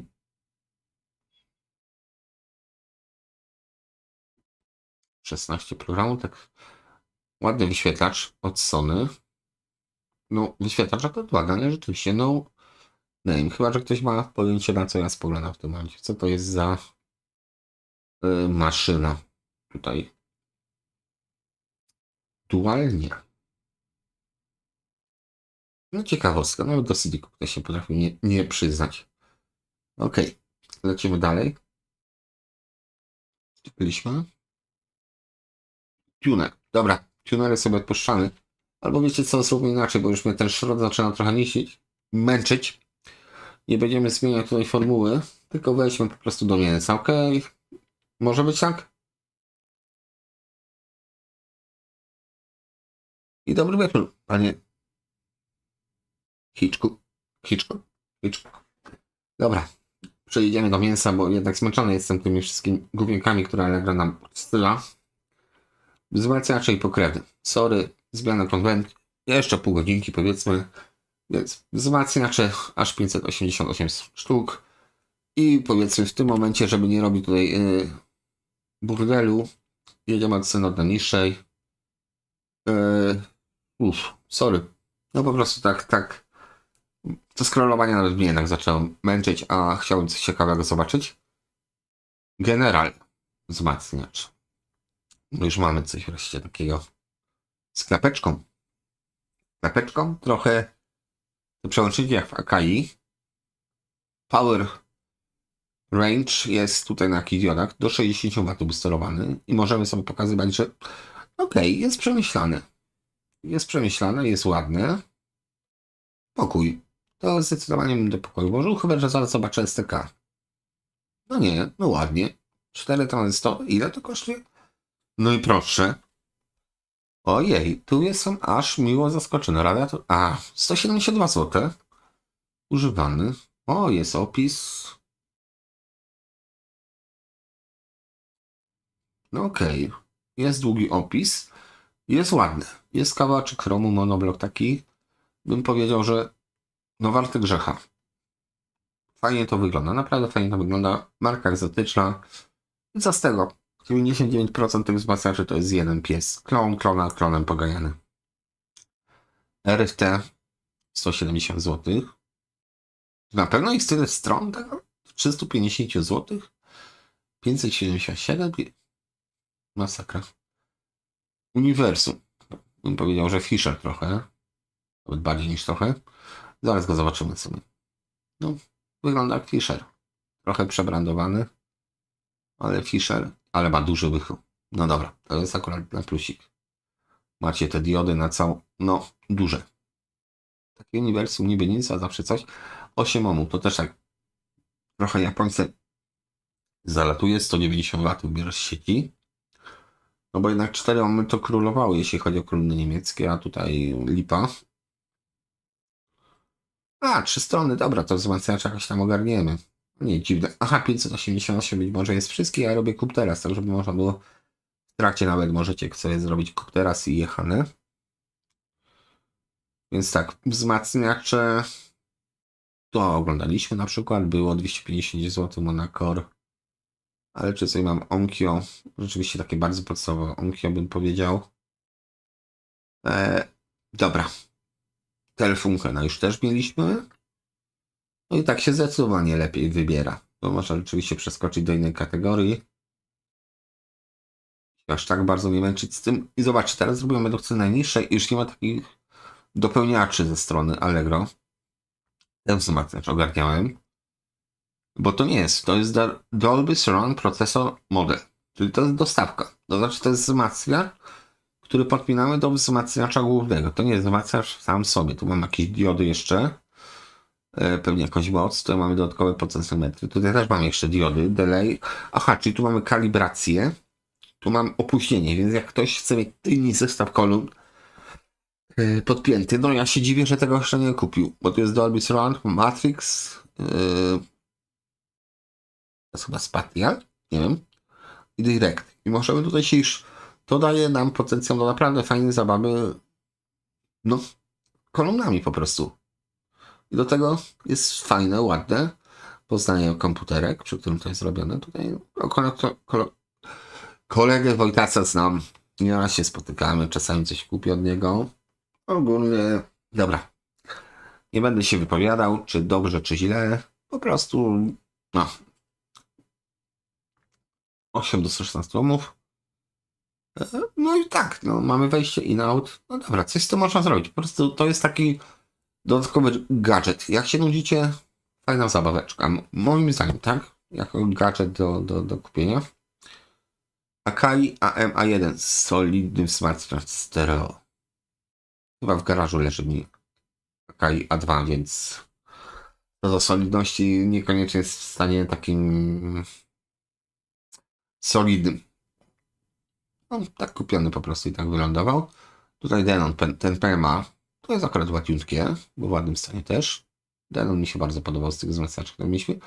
No i zobaczcie, tam było ileś tam set stron i byśmy tłukli się, a tutaj wzmacniaczy tak naprawdę są tylko 3 strony. Technicsa też widzieliśmy z takich ciekawszych. Teraz tak, czy tutaj coś jeszcze? Harman Kardon? Dobra, no, firma jest ok, więc wzmacniacz też. Sansui FZ 3500, proszę, 330 zł Sansui. No, to są takie Sansui z końca lat 80, z początku 90 lat. No ale mimo wszystko Sansui, tak? To Sansui, które już musiało pisać, że jest zajebiste.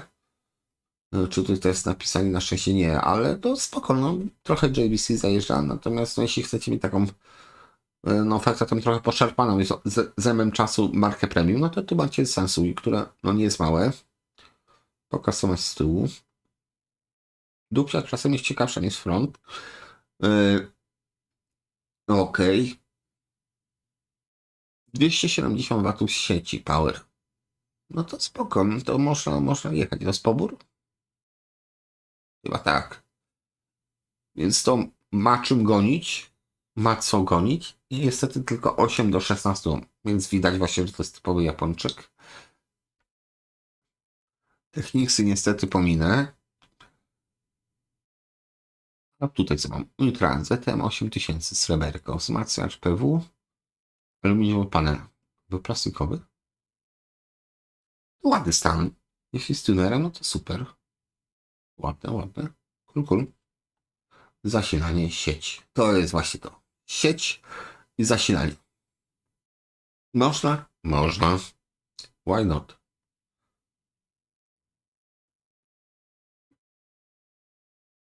Tranzystor są L2. No ale to są spoko te kondensatory, więc tu bym też nie narzekał. Ok. JVC. To jest takie już naprawdę lata 90. to totalnie. Fisher. O, tu już jest też tam pod koniec 350 zł, ta górna część. Trochę porysowany z tym aluminium, bym się zastanawiał, co można zrobić. Nie wiem dokładnie, ale no może coś wyszło. CA2030. Studio Standard. DC Amplifier. Poza tym, że jest troszeczkę, no może trochę bardziej troszeczkę tutaj poszarpany, to jest jednak stary Fisher i to może, no tutaj też tejpy zamazane. Zresztą będziecie widzieć to samo. Mimo wszystko taki pokojowy wzmacniacz. Tego by było po prostu szkoda do garażu wrzucić. Takie wrażenie. Jest pobijany, ale no mówię. Coś bym z tym starał się zrobić. Tak przynajmniej ja bym miał, powiedzmy, podejście do tego. Jeszcze to coś prądu czy na wodę? 8 ohmów. Tutaj widzicie, no porozmawiały od spodu jeszcze, no. Jest ugryziony zębem czasu 200 W maksymalnie, ale to jest klasyczny Fisher, taki, którego no by się nie wstydzili. Jak jest ostatni sprawiedliwy. Właściwie nie wiem, czy o dziwo powiem, że w garażu u mnie leży reszta do tego Technicsa. Czy jakby była taśma, bo to już jest taśmą, no właśnie, taśmą podpinane i to jest ból dupy straszny. Okej, to już mikro wzmacniacz de facto. Mamy jeszcze z pół godzinki czasu, więc przejdźmy sobie może do amplitunerów. Niech ktoś coś napisze, jeśli ma ochotę. Może ma ochotę coś innego niż amplitunery. Ja jestem otwarty na propozycję. Tak więc wszystko przed Wami. Czy magnetofony? Nie, magnetofony już mnie troszeczkę wykończyły, ale z ciekawości, bo to jest właśnie taki no, freestyle troszeczkę. Magnetofony, nośniki, zobaczmy, szpulowe. Czy coś szpulowego możemy kupić, bo to podejrzewam będzie krótka wizyta. Co to jest cholera? Co z kolumna? Kolumna Luxor Industrial ABSH 203 AB drewno Luxorek. Ładny Luxorek. I to nie wiem czy szerokopasmowy, czy tam jest... A, szerokie pasmo, dobra. Magnetowana szpulowych. ZK140 NAB Grun Telefunken, przepraszam. To jest Telefunken? Telefunken. 203 TSK z jednym wychyłem czy z dwoma wychyłem? To bardzo spajuj sobie. To jest, te małe magnetofony też potrafią swoje kosztować. Tu jest jeden wychył, a jest jeszcze wersja taka 205 chyba. Znaczy 205 na pewno, bo ją mam. W tym miejscu ma dwa takie mniejsze wychyły, więc jest totalnie wypasione jak na 66 rok przykładowo. Tu już jest taka bieda wersja Telefunkena. Berollia, paski do wymiany. Maxwella szpula, duża, 349 zł. Trochę ceny bolesne. Pytanie, kiedy Chińczycy zaczną też szpulę. Aha, mam odpowiedź. Ceny wariują. I ostatni co? Tandberg, proszę. 190 zł, 3000. Te nazwy Tandberga trochę mylą. Ja się troszeczkę z Tandbergu rozchorowałem, podobnie jak Suchera. Ale ogólnie powiem tak. To na pewno będzie grał ok. Będzie wymagało sporo pracy. Ma wszystkie te chromowane nakładki. To jest bardzo ważne, bo one się po prostu sklejały. I to jest cholera Tamper, tak? 2 wychyły. Nie ma tu za dużo funkcji, bardzo dobrze. Wszystko na joysticku. 690 na 190 promocja. Ile to procent? 72%, ale albo coś pierdolnęło, albo wybuchło po drodze. Uszkodzony silnik. Ha, mam 3 takie silniki, jakby ktoś potrzebował. Tak, rozebrałem 2 czy 3 takie Tandbergi silniki, po prostu myślę, się walają. Taka ciekawostka. To przypomina troszeczkę nitrowski silnik. Siema. Ale tak na ostatni gwizdek z tym Tandbergiem to pomyślę sobie. Wymiana silnika, jakieś wyzwanie. Kolumny opuszczę troszeczkę, do tego będzie dużo. Więcej nawet w tej cenie. Korektory graficzne, ciekawe czy coś w korektorach graficznych. Diora Samsung, to jest śliczne. Być może kiedyś. Do 12 kHz. No to jest zajebiście małe takie, no coś znaczy jeszcze. No szczerze mówiąc bawiłbym się tym. Jest korektor, jest Samsung, jest. Gdziekolwiek to położycie, no tutaj wyjście chyba nie wytrzymało pewnych naprężeń. No ale jest. Proszę. Do 12 kHz plus minus 12 dB. Fajny gadżet. Kolejny gadżet taki audio bym powiedział. Diora. Fisher. Srebrny timerek, tak? Srebrny timer za 300 zł, jakby ktoś szukał. Też ładniutki. Studio Standard Fisher. Czy już mamy drugą część do tego wzmacniacza? Program timer. Time selector, sleep standby. No i to możemy całość. Tutaj najważniejszy jest tył w sumie dla mnie.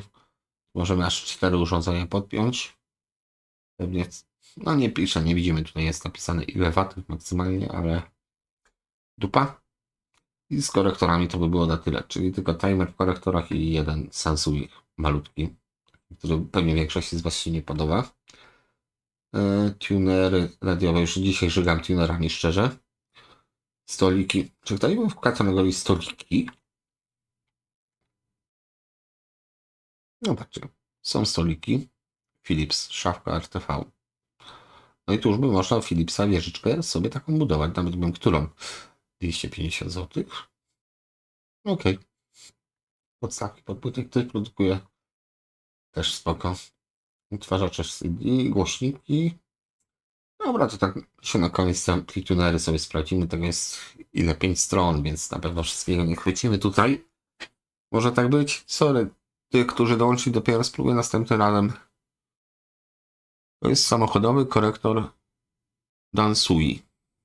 Być może. Maleństwo, ale no zasilacz był tam na 230, prawda? Czyli 12V, tak, rozumiem, o co ci chodzi, ta wtyczka. Masz rację, może być samochodowy, ktoś to po prostu zaimportował pod zwykły sprzęt, no pod zwykły jakiś zestaw Sansui. No ale spokojnie, no, bawiłbym się tym, to mówię, to jest kwestia wyobraźni czasami, gdzie co można podpiąć. Okej, to Sansui już widzieliśmy, fajna rzecz, 311 zł. Tutaj na to przyznam się jeszcze patrzę, nie mogę się napatrzeć, tutaj pan dał długi opis, tekst 200, trochę brownem zanotuje, trochę czymś innym. Nie wiem jak na to spojrzeć. Wszystkie funkcjonowały, łącznie z programatorem tam 5 stacji radiowych. No jest nienachalny w urodzie, ale jest. Więc tutaj brak mi nawet słów, żeby to określić. Jeden jest na części, tak? Tutaj ten ma ułamany... Tutaj będzie widać to, tak? Aha, tutaj by trzeba było rzeczywiście z dwóch złożyć jednego takiego super kompletnego, wziąć te ładniejsze rzeczy, resztę no niestety albo na części, albo coś innego. O, skala też ładnie. Te stereo łapie. W środku ładnie, prosto. Radiatory małe, raczej mocy dużej to nie wydziela z siebie w takim wypadku. Jeden kondensator, duży. No okej, to jest też taki dla odważnych. Cena jest 132 zł, no może taniej, jeśli ktoś będzie chciał. to bym był zdziwiony. Tutaj też Onkyo. Bardzo ładny, trochę usyfiony, trzeba było to szkło zdjąć. Amplituner. Zakładam, że działa. Jest to Mark II. To znaczy 2000 chyba był Mark II, teraz mnie poprawcie. O, jak miło, bezpieczniki na No, no dobra. Głośnikowe bezpieczniki. To jeszcze tak w miarę.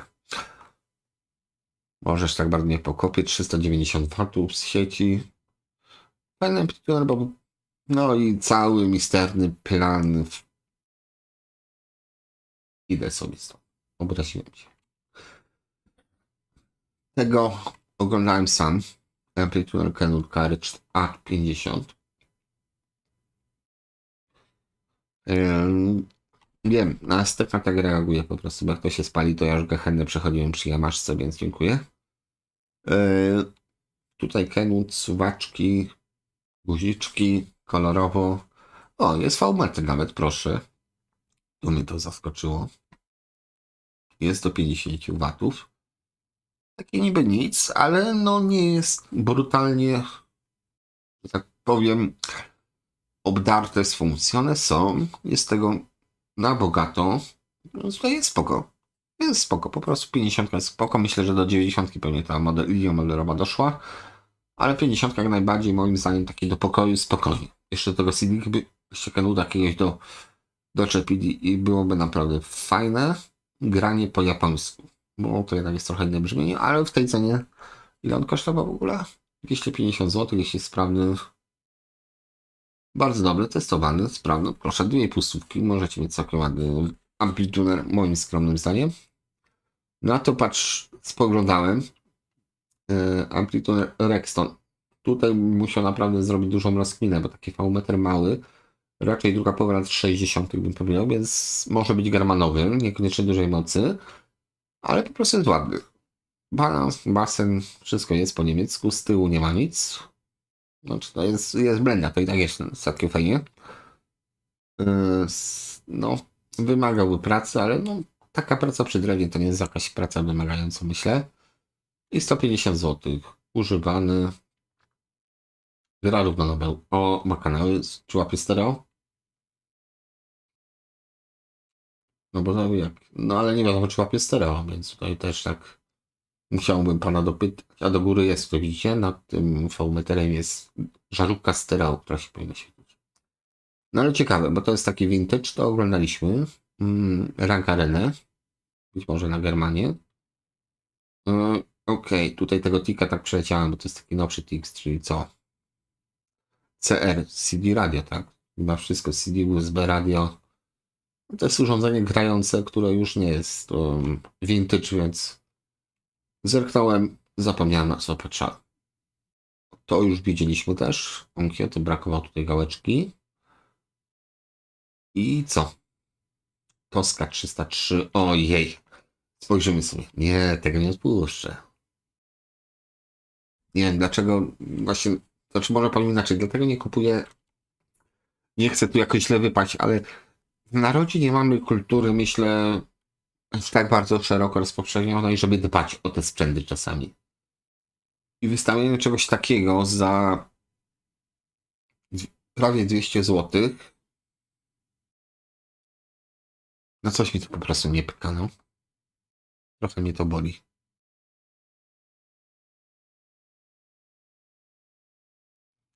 Tak, będą odcinki live w trójkę. Zobaczymy jaka to będzie trójka, na pewno w dwójkę. No dzisiaj mówię, eksperymentalnie tutaj jestem. Zobaczymy. Na pewno już mam wniosek taki, że muszę, że tak powiem, zaopatrzyć się w dodatkowy monitor na to, żeby z wami na bieżąco tutaj czatować, bo to jest trochę upierdliwe, bo muszę przełączyć, patrzeć, wy tego nie widzicie, ale ja to widzę. No i oczywiście te odcinki takie live'owe mają dużo więcej sensu, nawet bym powiedział, bo no, rozmawiamy ze sobą, prawda? To jest coś troszeczkę innego. PW Unitro 8010 w tej samej cenie co tamto, więc sorry. No nie, no niektóre rzeczy po prostu nie są warte pieniędzy jakikolwiek i rozumiem, że powinny być utylizowane. Kurde, powiem, że o, tutaj to. I powiem to tak. Sam mam ochotę to kupić, tylko nie mam gdzie tego włożyć, bo miałem 5000 model i szczerze mówiąc 4000 mi się bardziej podoba. Jest owszem słabszy, nie ma regulacji tonów średnich, ale to jest prawo pana, który mówi, że nie ma europejskich sprzętów za dużo. To jest pełnym ryjem europejski sprzęt z niesamowitą regulacją basów i wysokich, z niesamowitą konturą głębokim. Jest duży, jest niemiecki, jest czarny, no wszystko się zgadza nawet teraz. I no mam nadzieję, 200 zł to jest mimo wszystko jeden z dwóch tutaj takich, nie przepraszam, 300 zł. Za 300 zł to jest taki moim zdaniem must have. Owszem, to jest chyba jakaś rysa, ale to wyszło spoilerować, myślę. Must have. To jest po prostu stricte, to bardziej niemieckie już nie może być. I będzie to grało, proszę Państwa. Będzie na pewno grało, jest fajnie zrobione w środku, co chwileczkę zobaczycie. No właśnie. Jest po prostu fajnie. 300 zł. Moim zdaniem nie pożałujecie kupna tego amplitudera. Nie wiem, czy pan to... No, opis macie taki bogaty, że nie będę kaleczył języka polskiego, próbując to ładnie przeczytać. Onkiotexa mieliśmy. Technics, nawet nie wiem który, bo Technics oczywiście on zalał po prostu, poszedł na masę jak ruska armia i zalał rynek po prostu co roku 15 000 modeli i no jakieś wytrzymały tą próbę czasów, no musiały. JVC RX 250, spójrzmy na JVC. Japanese Victor Company, tak? To jest Victor. Tylko japoński. Tutaj co mamy? A nie, balans cyfrowy, proszę, jak ładnie potrafili. Lewy, prawy, to już mieliśmy wcześniej przecież na taki wyświetlacz. Tutaj mamy dużo miejsca na 5 żarówek lub diod. Po lewej suwaczki też znowu szwiszarkiem trochę zajeżdża. Uroczy, jakbym miał wybierać osobiście, moim prywatnym zdaniem dołożyłbym te 5 do tego telefunkena. Nie nagaduję, ale jest. Tutaj mamy 220 zł. Amator za 220 zł, a tu niemieckie bydle za 300. No to dołożyłbym. To już nie są takie pieniądze, żebym nie dołożył. Tego mi jest strasznie żal, bo to jest mimo wszystko fajna rzecz. A nie, bo to jest Senator. Proszę. A ja mam to pod zupełnie inną nazwą, bo to nie jest Senator, tylko to jest, bo i teraz mi wypadło z głowy, ale to nie jest Senator. To jest lewy. Albo lewy jest Senatorem. Ja mam pod nazwą lewy. O. Więc w zasadzie nie wiadomo, kto to wyprodukował, ale to jest German. Tutaj dużo brakuje gałeczek. No dokładnie to samo, tylko pod nazwą lewy. 2 gałeczek, przepraszam, brakuje. Reszta jest ok, jest usyfiona. Podwójna skala powinna być na dole, jest wskazówka zielona. Nie widzę jej i ona jest od FM-u. No szkoda tych gałeczek. Stary German. Duży, to radio jest naprawdę duże. To nie jest pikuś. Pół metra jak nic. Dobra. Jeszcze trochę. Dajecie radę tam? Chyba dajecie. No w sumie tak. Jeśli chodzi o naukę lutowania, jak najbardziej. Chciałbym, żeby no fajnie by było, chociaż parę osób tutaj zgromadzonych, jeśli posiadły tak tajemniczą i zaawansowaną wiedzę jak umiejętność pomiaru kondensatora, czytania schematów i lutowania, bo być może tutaj jakieś kółeczko wzajemnej adoracji sobie zrobimy i będzie można wzajemnie jakoś pomagać oczywiście, bo już to robimy poniekąd tutaj. Tak staram się, powiedzmy, współpracować z ludźmi, chciałem powiedzieć pracować, ale no pracować to niestety to nie jest moja praca. I to jest kolejna rzecz, tutaj wracając do odcinka Regia 525, którą naprawdę się srogo zastanawiam, czy nie kupić, ale myślę, że ją zmieszczę, bo to jest kawał też niemieckiej myśli technologicznej, to jest Braun. I Braun po prostu gra. Nie ma, że nie gra, bo musi. Jedyny brak, który tutaj widzę, to naprawdę brakuje tutaj tej nakładki z nazwą stacji, które były wcześniej predefiniowane. Ale poza tym piękny kawał amplitudera. Sprzedawca raczej pewny, bo tutaj parę rzeczy udało mi się od nich kupić. Fajna rozmowa, kiedy mi wysłali inne kolumny po prostu. I w sumie żałuję, że ja dosłałem, bo mogłem sobie kupić te i te, bo mi wysłali takie brazylijskie kolumny, które rzadko się zdarzają na europejskim rynku. No tutaj pisze 90 W, ale wątpię, żeby miał 90 W na pewno. No 2 razy 45 W sinus. O, to by się zgadzało. 4. No, gorąco polecam. Jeśli jest sprawny w opisie, w pełni sprawny, gorąco polecam ten amplituner, bo nie będziecie żałować. To jest naprawdę takie niemieckie brzmienie, takie z mięsem. Po prostu to jest czołg w tym wypadku. To nie jest takie delikatne jak japońskie sprzęty, przynajmniej z tego przedziału cenowego, tylko to jest niemiecki czołg, taki no, panterka bym powiedział. Który był większy, pantera czy tygrys? Chyba pantera, nie? Rotel RX1000. Rotel marka po prostu niektóre modele 10 tysięcy co łaska, a tutaj mam taki podstawowy. No dobra, jest uszmacony tak dość konkretnie, no niestety. E, Tego pioniera widzieliśmy na szczęście. Dobra, do końca strony i zaraz zobaczę, czy tam coś chciało wam się pisać ze mną. Mm. A150 też mieliśmy. To jest Onkyo? Nie, Philips. Philipsa spojrzymy. Też marka taka niedoceniana, a tutaj czym więcej się patrzy na niego, to po prostu jest taki przyzwoity, czytelny, przyzwoity, prosty. On by do wielu magnetofonów pasował mi się Darkowi, by pasował do jakiegoś sprzętu. Tu trzeba by było też dokładnie rozkminić. Ale co mamy tutaj? Frequency modular, ok. Jest stereo, halo. No być może jakiś jest stereo. Prosty, taki na początek. Myślę, że nie będzie jakiś taki upierdliwy w słuchaniu, więc to jest po prostu spoko. Spoko amplituner, spoko. 300 zł. Tak bym wziął tego telefunkena. Nadal wygrywa. Albo prawda, też wygrywa u mnie. A to chwilę. Aida, przepraszam. Nie Aiwa. Chociaż Aida pasuje. Merkury. Też taki w sumie niedoceniany. Zobaczmy sobie z ciekawości, co to jest za Merkury. Czy to jest wersja ta nowoczesna z diodą pewnie. Kiedyś po prostu V-metery się skończyły w tym miejscu, więc włożyli żarówkę stereo. Tylko i wyłącznie. I to jest co? 2B. Może być. Nie pamiętam, czy tam była trójka chyba też była z diodami. 2B, czyli taki już głęboki, powiedzmy, PRL, gdzie już brakowało wszystkiego. Bo ten Merkury też, bo też jedynka była z warią, bo mieliśmy tych wskaźników zapas do Radmora. Później jak się skończyły te warie, bo amator jednak był tani, popularny i schodził, to zaczęli od Merkurego, te pomarańczowe, skąd też były Merkury pomarańczowe, a później się skończyły również te, to zaczęli wkładać po prostu diodę, tak jak w Radmorze unowocześnienie za pomocą okalczenia i oszpecenia urządzenia. Dalej vintage jakieś są, to już też widzieliśmy, Onkyo. Japońcy są po prostu bardzo podobne do siebie, szczególnie lat 80. To samo dotyczy kaset. Ta finezja, tak reasumując po prostu nasze poszukiwanie tutaj z Darkiem, ta finezja jakoś tak zdechła śmiecią naturalną pod koniec lat 70. Już się chyba im nie chciało walczyć. Tak nasycili też rynek tym sprzętem, że być może sami spieprzyli sobie sprawę. A zobaczmy sobie to Grundig RTV 720. RTV ogólnie są fajnymi urządzeniami. Nie każdemu musi się podobać. A to jest taki ładny. Tutaj te naklejki nie schodzą. Zaraz wytłumaczę, o co chodzi. Suwaczki nie posiada. Śliczny. No powiem wam, ta 720 jest po prostu śliczna. Masz sprawę, który to jest rok produkcji.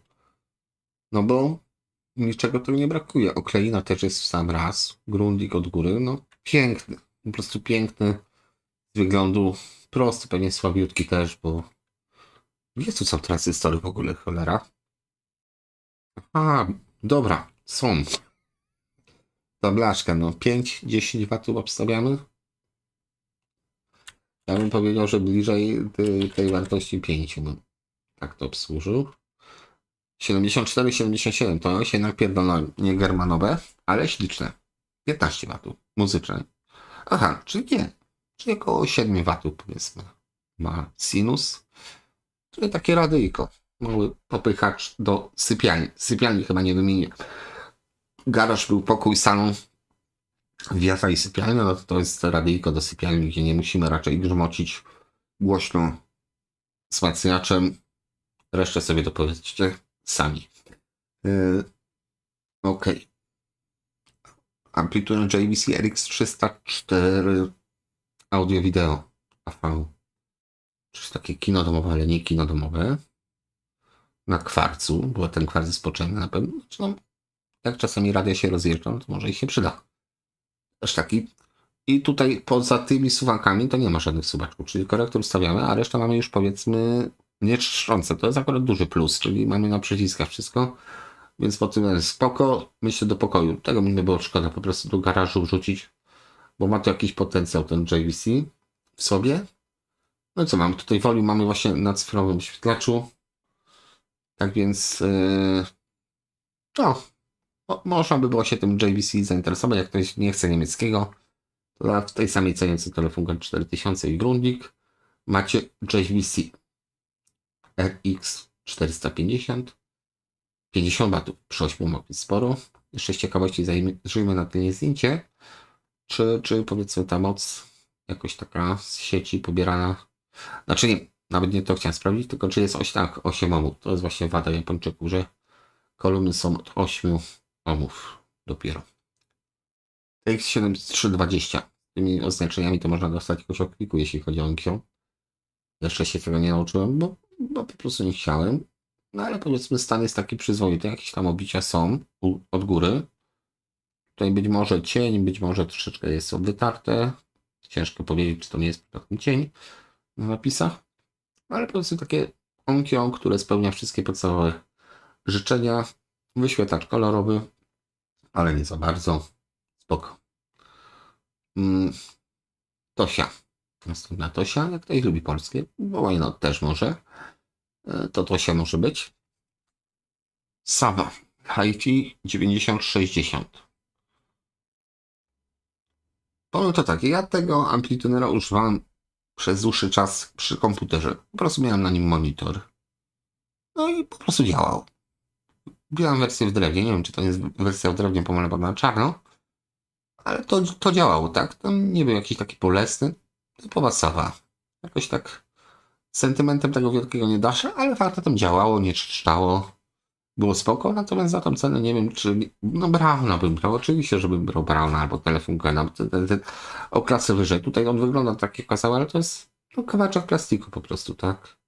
O, mamy, mówiłem, że na Merkurym były amplitunery, więc tutaj mamy wersję ze wskaźnikiem Merkurego zamiast zielonego Vari. I tyle. Saba, tutaj drewno jest zniszczone. Saba troszeczkę, no, wiecie, przez tyle lat, co powiedzmy różne rzeczy tam przez rączki mi przechodziły, to, no nie wiem, no do pewnych marek jakiś tam z dystansem podchodzę, przynajmniej z kijem. O, Saba to jest taka marka, do której podchodzę z kijem, trochę mnie to męczy i tyle. Tutaj tego Elaka, chociaż to jest Siemens, ukośnik, no Siemensa, tutaj pan bardzo fajnie zrobił, bo tutaj te gałki nie są oryginalne. To by była świetna cena za bardzo ładne amplitudy. Niestety właśnie brakuje nakładek na suwaki. Cała reszta spoko. To też jest ciekawe, że w przyciskach... A, otwórz. Oj, kliknąłem źle. Dobra, spieprzyłem. Tutaj macie programatory wewnątrz przycisków. One jakby się zamykają razem z przyciskami. Mi to starało łapie. No jeśli ktoś ma ochotę, powiedzmy, coś zrobić z tym elementem, czyli z tymi gałkami, nakładkami, choćby miał takie same, byle żeby były 4, no to jest piękny kawał mebla, ten Siemens. Naprawdę, bo Siemens to też jest taka już ekstra liga, jeśli chodzi o niemieckie sprzęty. Natomiast no tutaj mówię, bolą pewne rzeczy i to kwestia tego, żebyście się czuli na siłach, wymieniając te elementy. Tego Fischerka chciałem obejrzeć. Natomiast no, jest fajnie, tu jest fajnie. Minimalistycznie, nowocześnie, bo to jest taka w linii prostej, powiedzmy na scence tego z analogowymi tutaj. No, amator. Merkury tak, Merkury przez niektórych jest uważany za de facto prawie że topowy wzmacniacz, więc no, trzeba lubić. No, Germany. -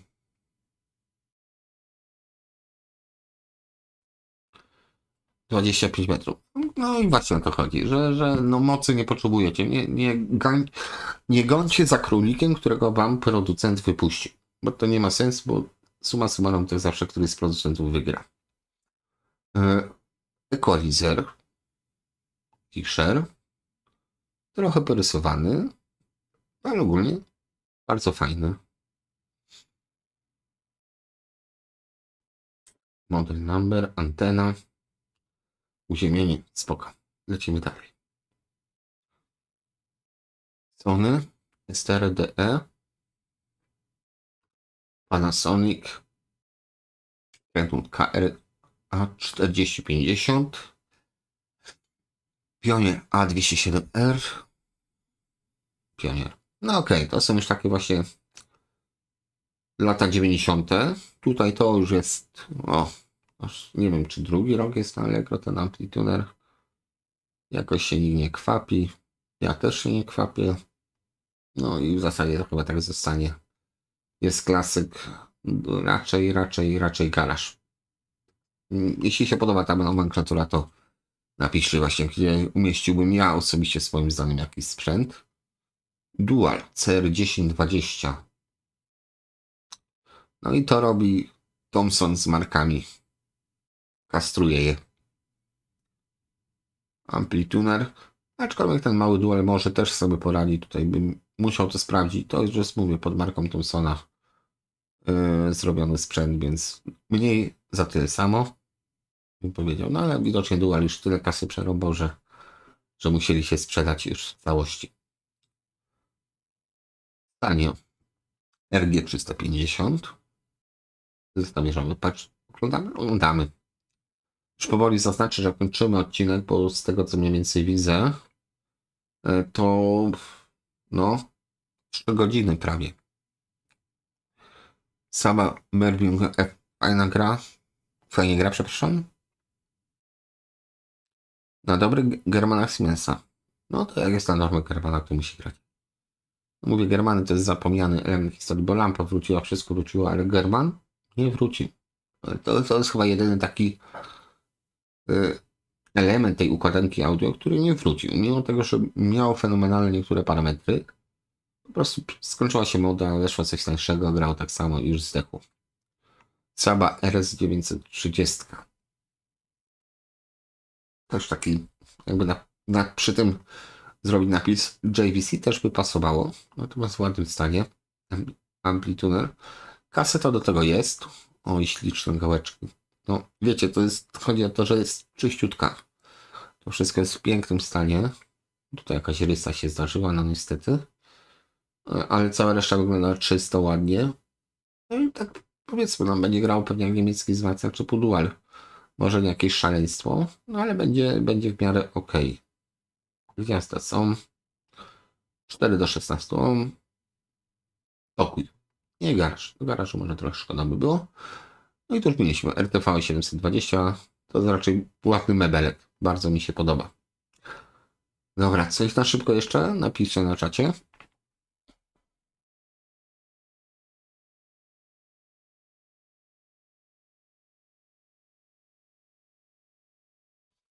No tak, bo 2N3055 to są całkiem niezłe tranzystory. One są, jak dobrze pamiętam, z lat 60., jeśli chodzi o wynalezienie ich. No okej. Dobra, to co? Na dzisiaj chyba wam starczy, bo 3 godziny to jednak tak bez przerwy to nawet mnie trochę przytyka. Chociaż de facto nie mówię, że to jest moje ostatnie słowo, żeby zrobić live'a jakiegoś dłuższego, ale to dajcie mi się wyrobić troszeczkę. Ja rzadko kiedy mówię ostatnie słowo. Coś ślizgnąłem jeszcze przypadkiem. Cholera. Po drodze. Używane teraz? Nie. Coś. Nie. Aha. Dobra. A, tutaj będzie. Czy są teraz używane? System 7.1. Okej, na pewno. 7.1. Już szukam. Dobra. Zrobimy wstecz. Jeszcze. Bez 7.1. I te parę stron przetykamy. Nie wiem, Siliki nie mam ochoty, szczerze mówiąc. Jeszcze. No dobra, coś może jeszcze. Byśmy zobaczyli. Zestawy stereo. No dobra, zobaczmy zestawy stereo, bo to zawsze jest. Kino to może to było. Pan Olufsen. Tutaj mamy co? Schneidera. No i Schneider. Niby wszystko jest, wychyl są. Stereo łapie. A to wszystko takie troszeczkę po tajności. Gramofon też. Dual, ale podstawowy. Chociaż fakt, to wkładali gorsze. Trzeba przyznać. Jest po prostu takie urządzenie, jak później były wieże, takie zwykłe, te dykte, tylko tutaj na leszaku wszystko było. Bo gramofon. To rozkminiałem, co to jest. A to są łosiki, to jest tył de facto tych kolumn. A tutaj mamy przód. Estradowe, ukośnik jakieś inne. Nie wiem, czym to ugryźć. Czy to gryźć w ogóle? Bo to jest kaseta, to jest coś. To jest typowy garaż. O, to jest typowy garaż. To bym kupił, żeby sobie walnąć na regale w garażu i jak coś się stanie, no to się za bardzo tym nie przejmować. Nawet chyba nie próbować deletować. Zestawy stereowe widać, to głównie kolumny tutaj wjechały nam. To nie wiem, co to robi Palladium. Tutaj telefunkę, no niech będzie, że jest tuner, taki telefunka gdzieś mi się wala. Mogę coś z tego zrobić. Dużo takich. Aha, to były zestawy, czyli dużo baterii. Nawet nie w tej cenie po prostu nie ma zestawów, które jako tako mogłyby tutaj nas ratować. Cofnij.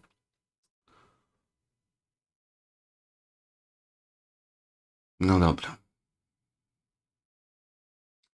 Czy coś jeszcze tutaj jest? No nie, myślę, że na dzisiaj starczy. 3 godzinki chyba starczy. Napiszcie później w komentarzach, czy wam się podobało. Ja nie wiem, jak to się zamyka jeszcze, więc to wszystko jest naprawdę tak testowane bardzo, bardzo ciekawie. Kolumny jeszcze później zobaczymy, ale kolumn będzie do 350 zł, tyle, że no jest 21. Zakładam, że do 22 byście posiedzieli, ale no ja muszę sobie zrobić jednak przerwę troszeczkę.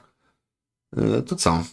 Ja dziękuję widzom. Mam nadzieję, że się podało. Naprawdę czekam na wasze opinie, czy to było ok, czy nie było ok, co poprawić i tak dalej, i tak dalej. Spoko. Będzie jak się uda po prostu dogadać pod tym względem i postaram się, żeby te odcinki były live'owe jakoś jeden dzień, nie wiem, czy sobota, czy piątek wieczorem, whatever. To jest wszystko naprawdę sprawą otwartą. Na tą chwilę, no cóż, kiedy następny? No to szczerze, no jak dobrze pójdzie, to może w środę się uda z Darkiem coś nagrać, kto wie. Tylko musimy tutaj z Darkiem, że tak powiem, też ustalić strategię na to, co robimy, jak robimy. Bo powiedzmy, nie chcę tutaj jakiejś serii robić. Miło będzie dostać powiadomienia. No to wiecie co, tutaj jest taka opcja chyba, żebym mógł robić te powiadomienia właśnie na zasadzie, że jest zapowiedź, będzie premiera na przykład we wtorek o 18. Tutaj tego nie zrobiłem, bo wszedłem po prostu jak szok i zacząłem. No, więc tutaj naprawdę jest trochę do poprawki z mojej strony. To wszystko będzie się zmieniało. Ja również dziękuję wszystkim, którzy to wytrzymali. Na fakcie nie wiem, gdzie teraz kliknąć, żeby to się zatrzymało. Spróbuję. Jak się nie uda, to się nie uda. Jak się uda, to się uda. Na tą chwilę w takim razie trzymajcie się cieplutko, bo zima idzie. The winter is coming. No i tyle. Zobaczymy, czy pykło. Na razie. Hej, hej.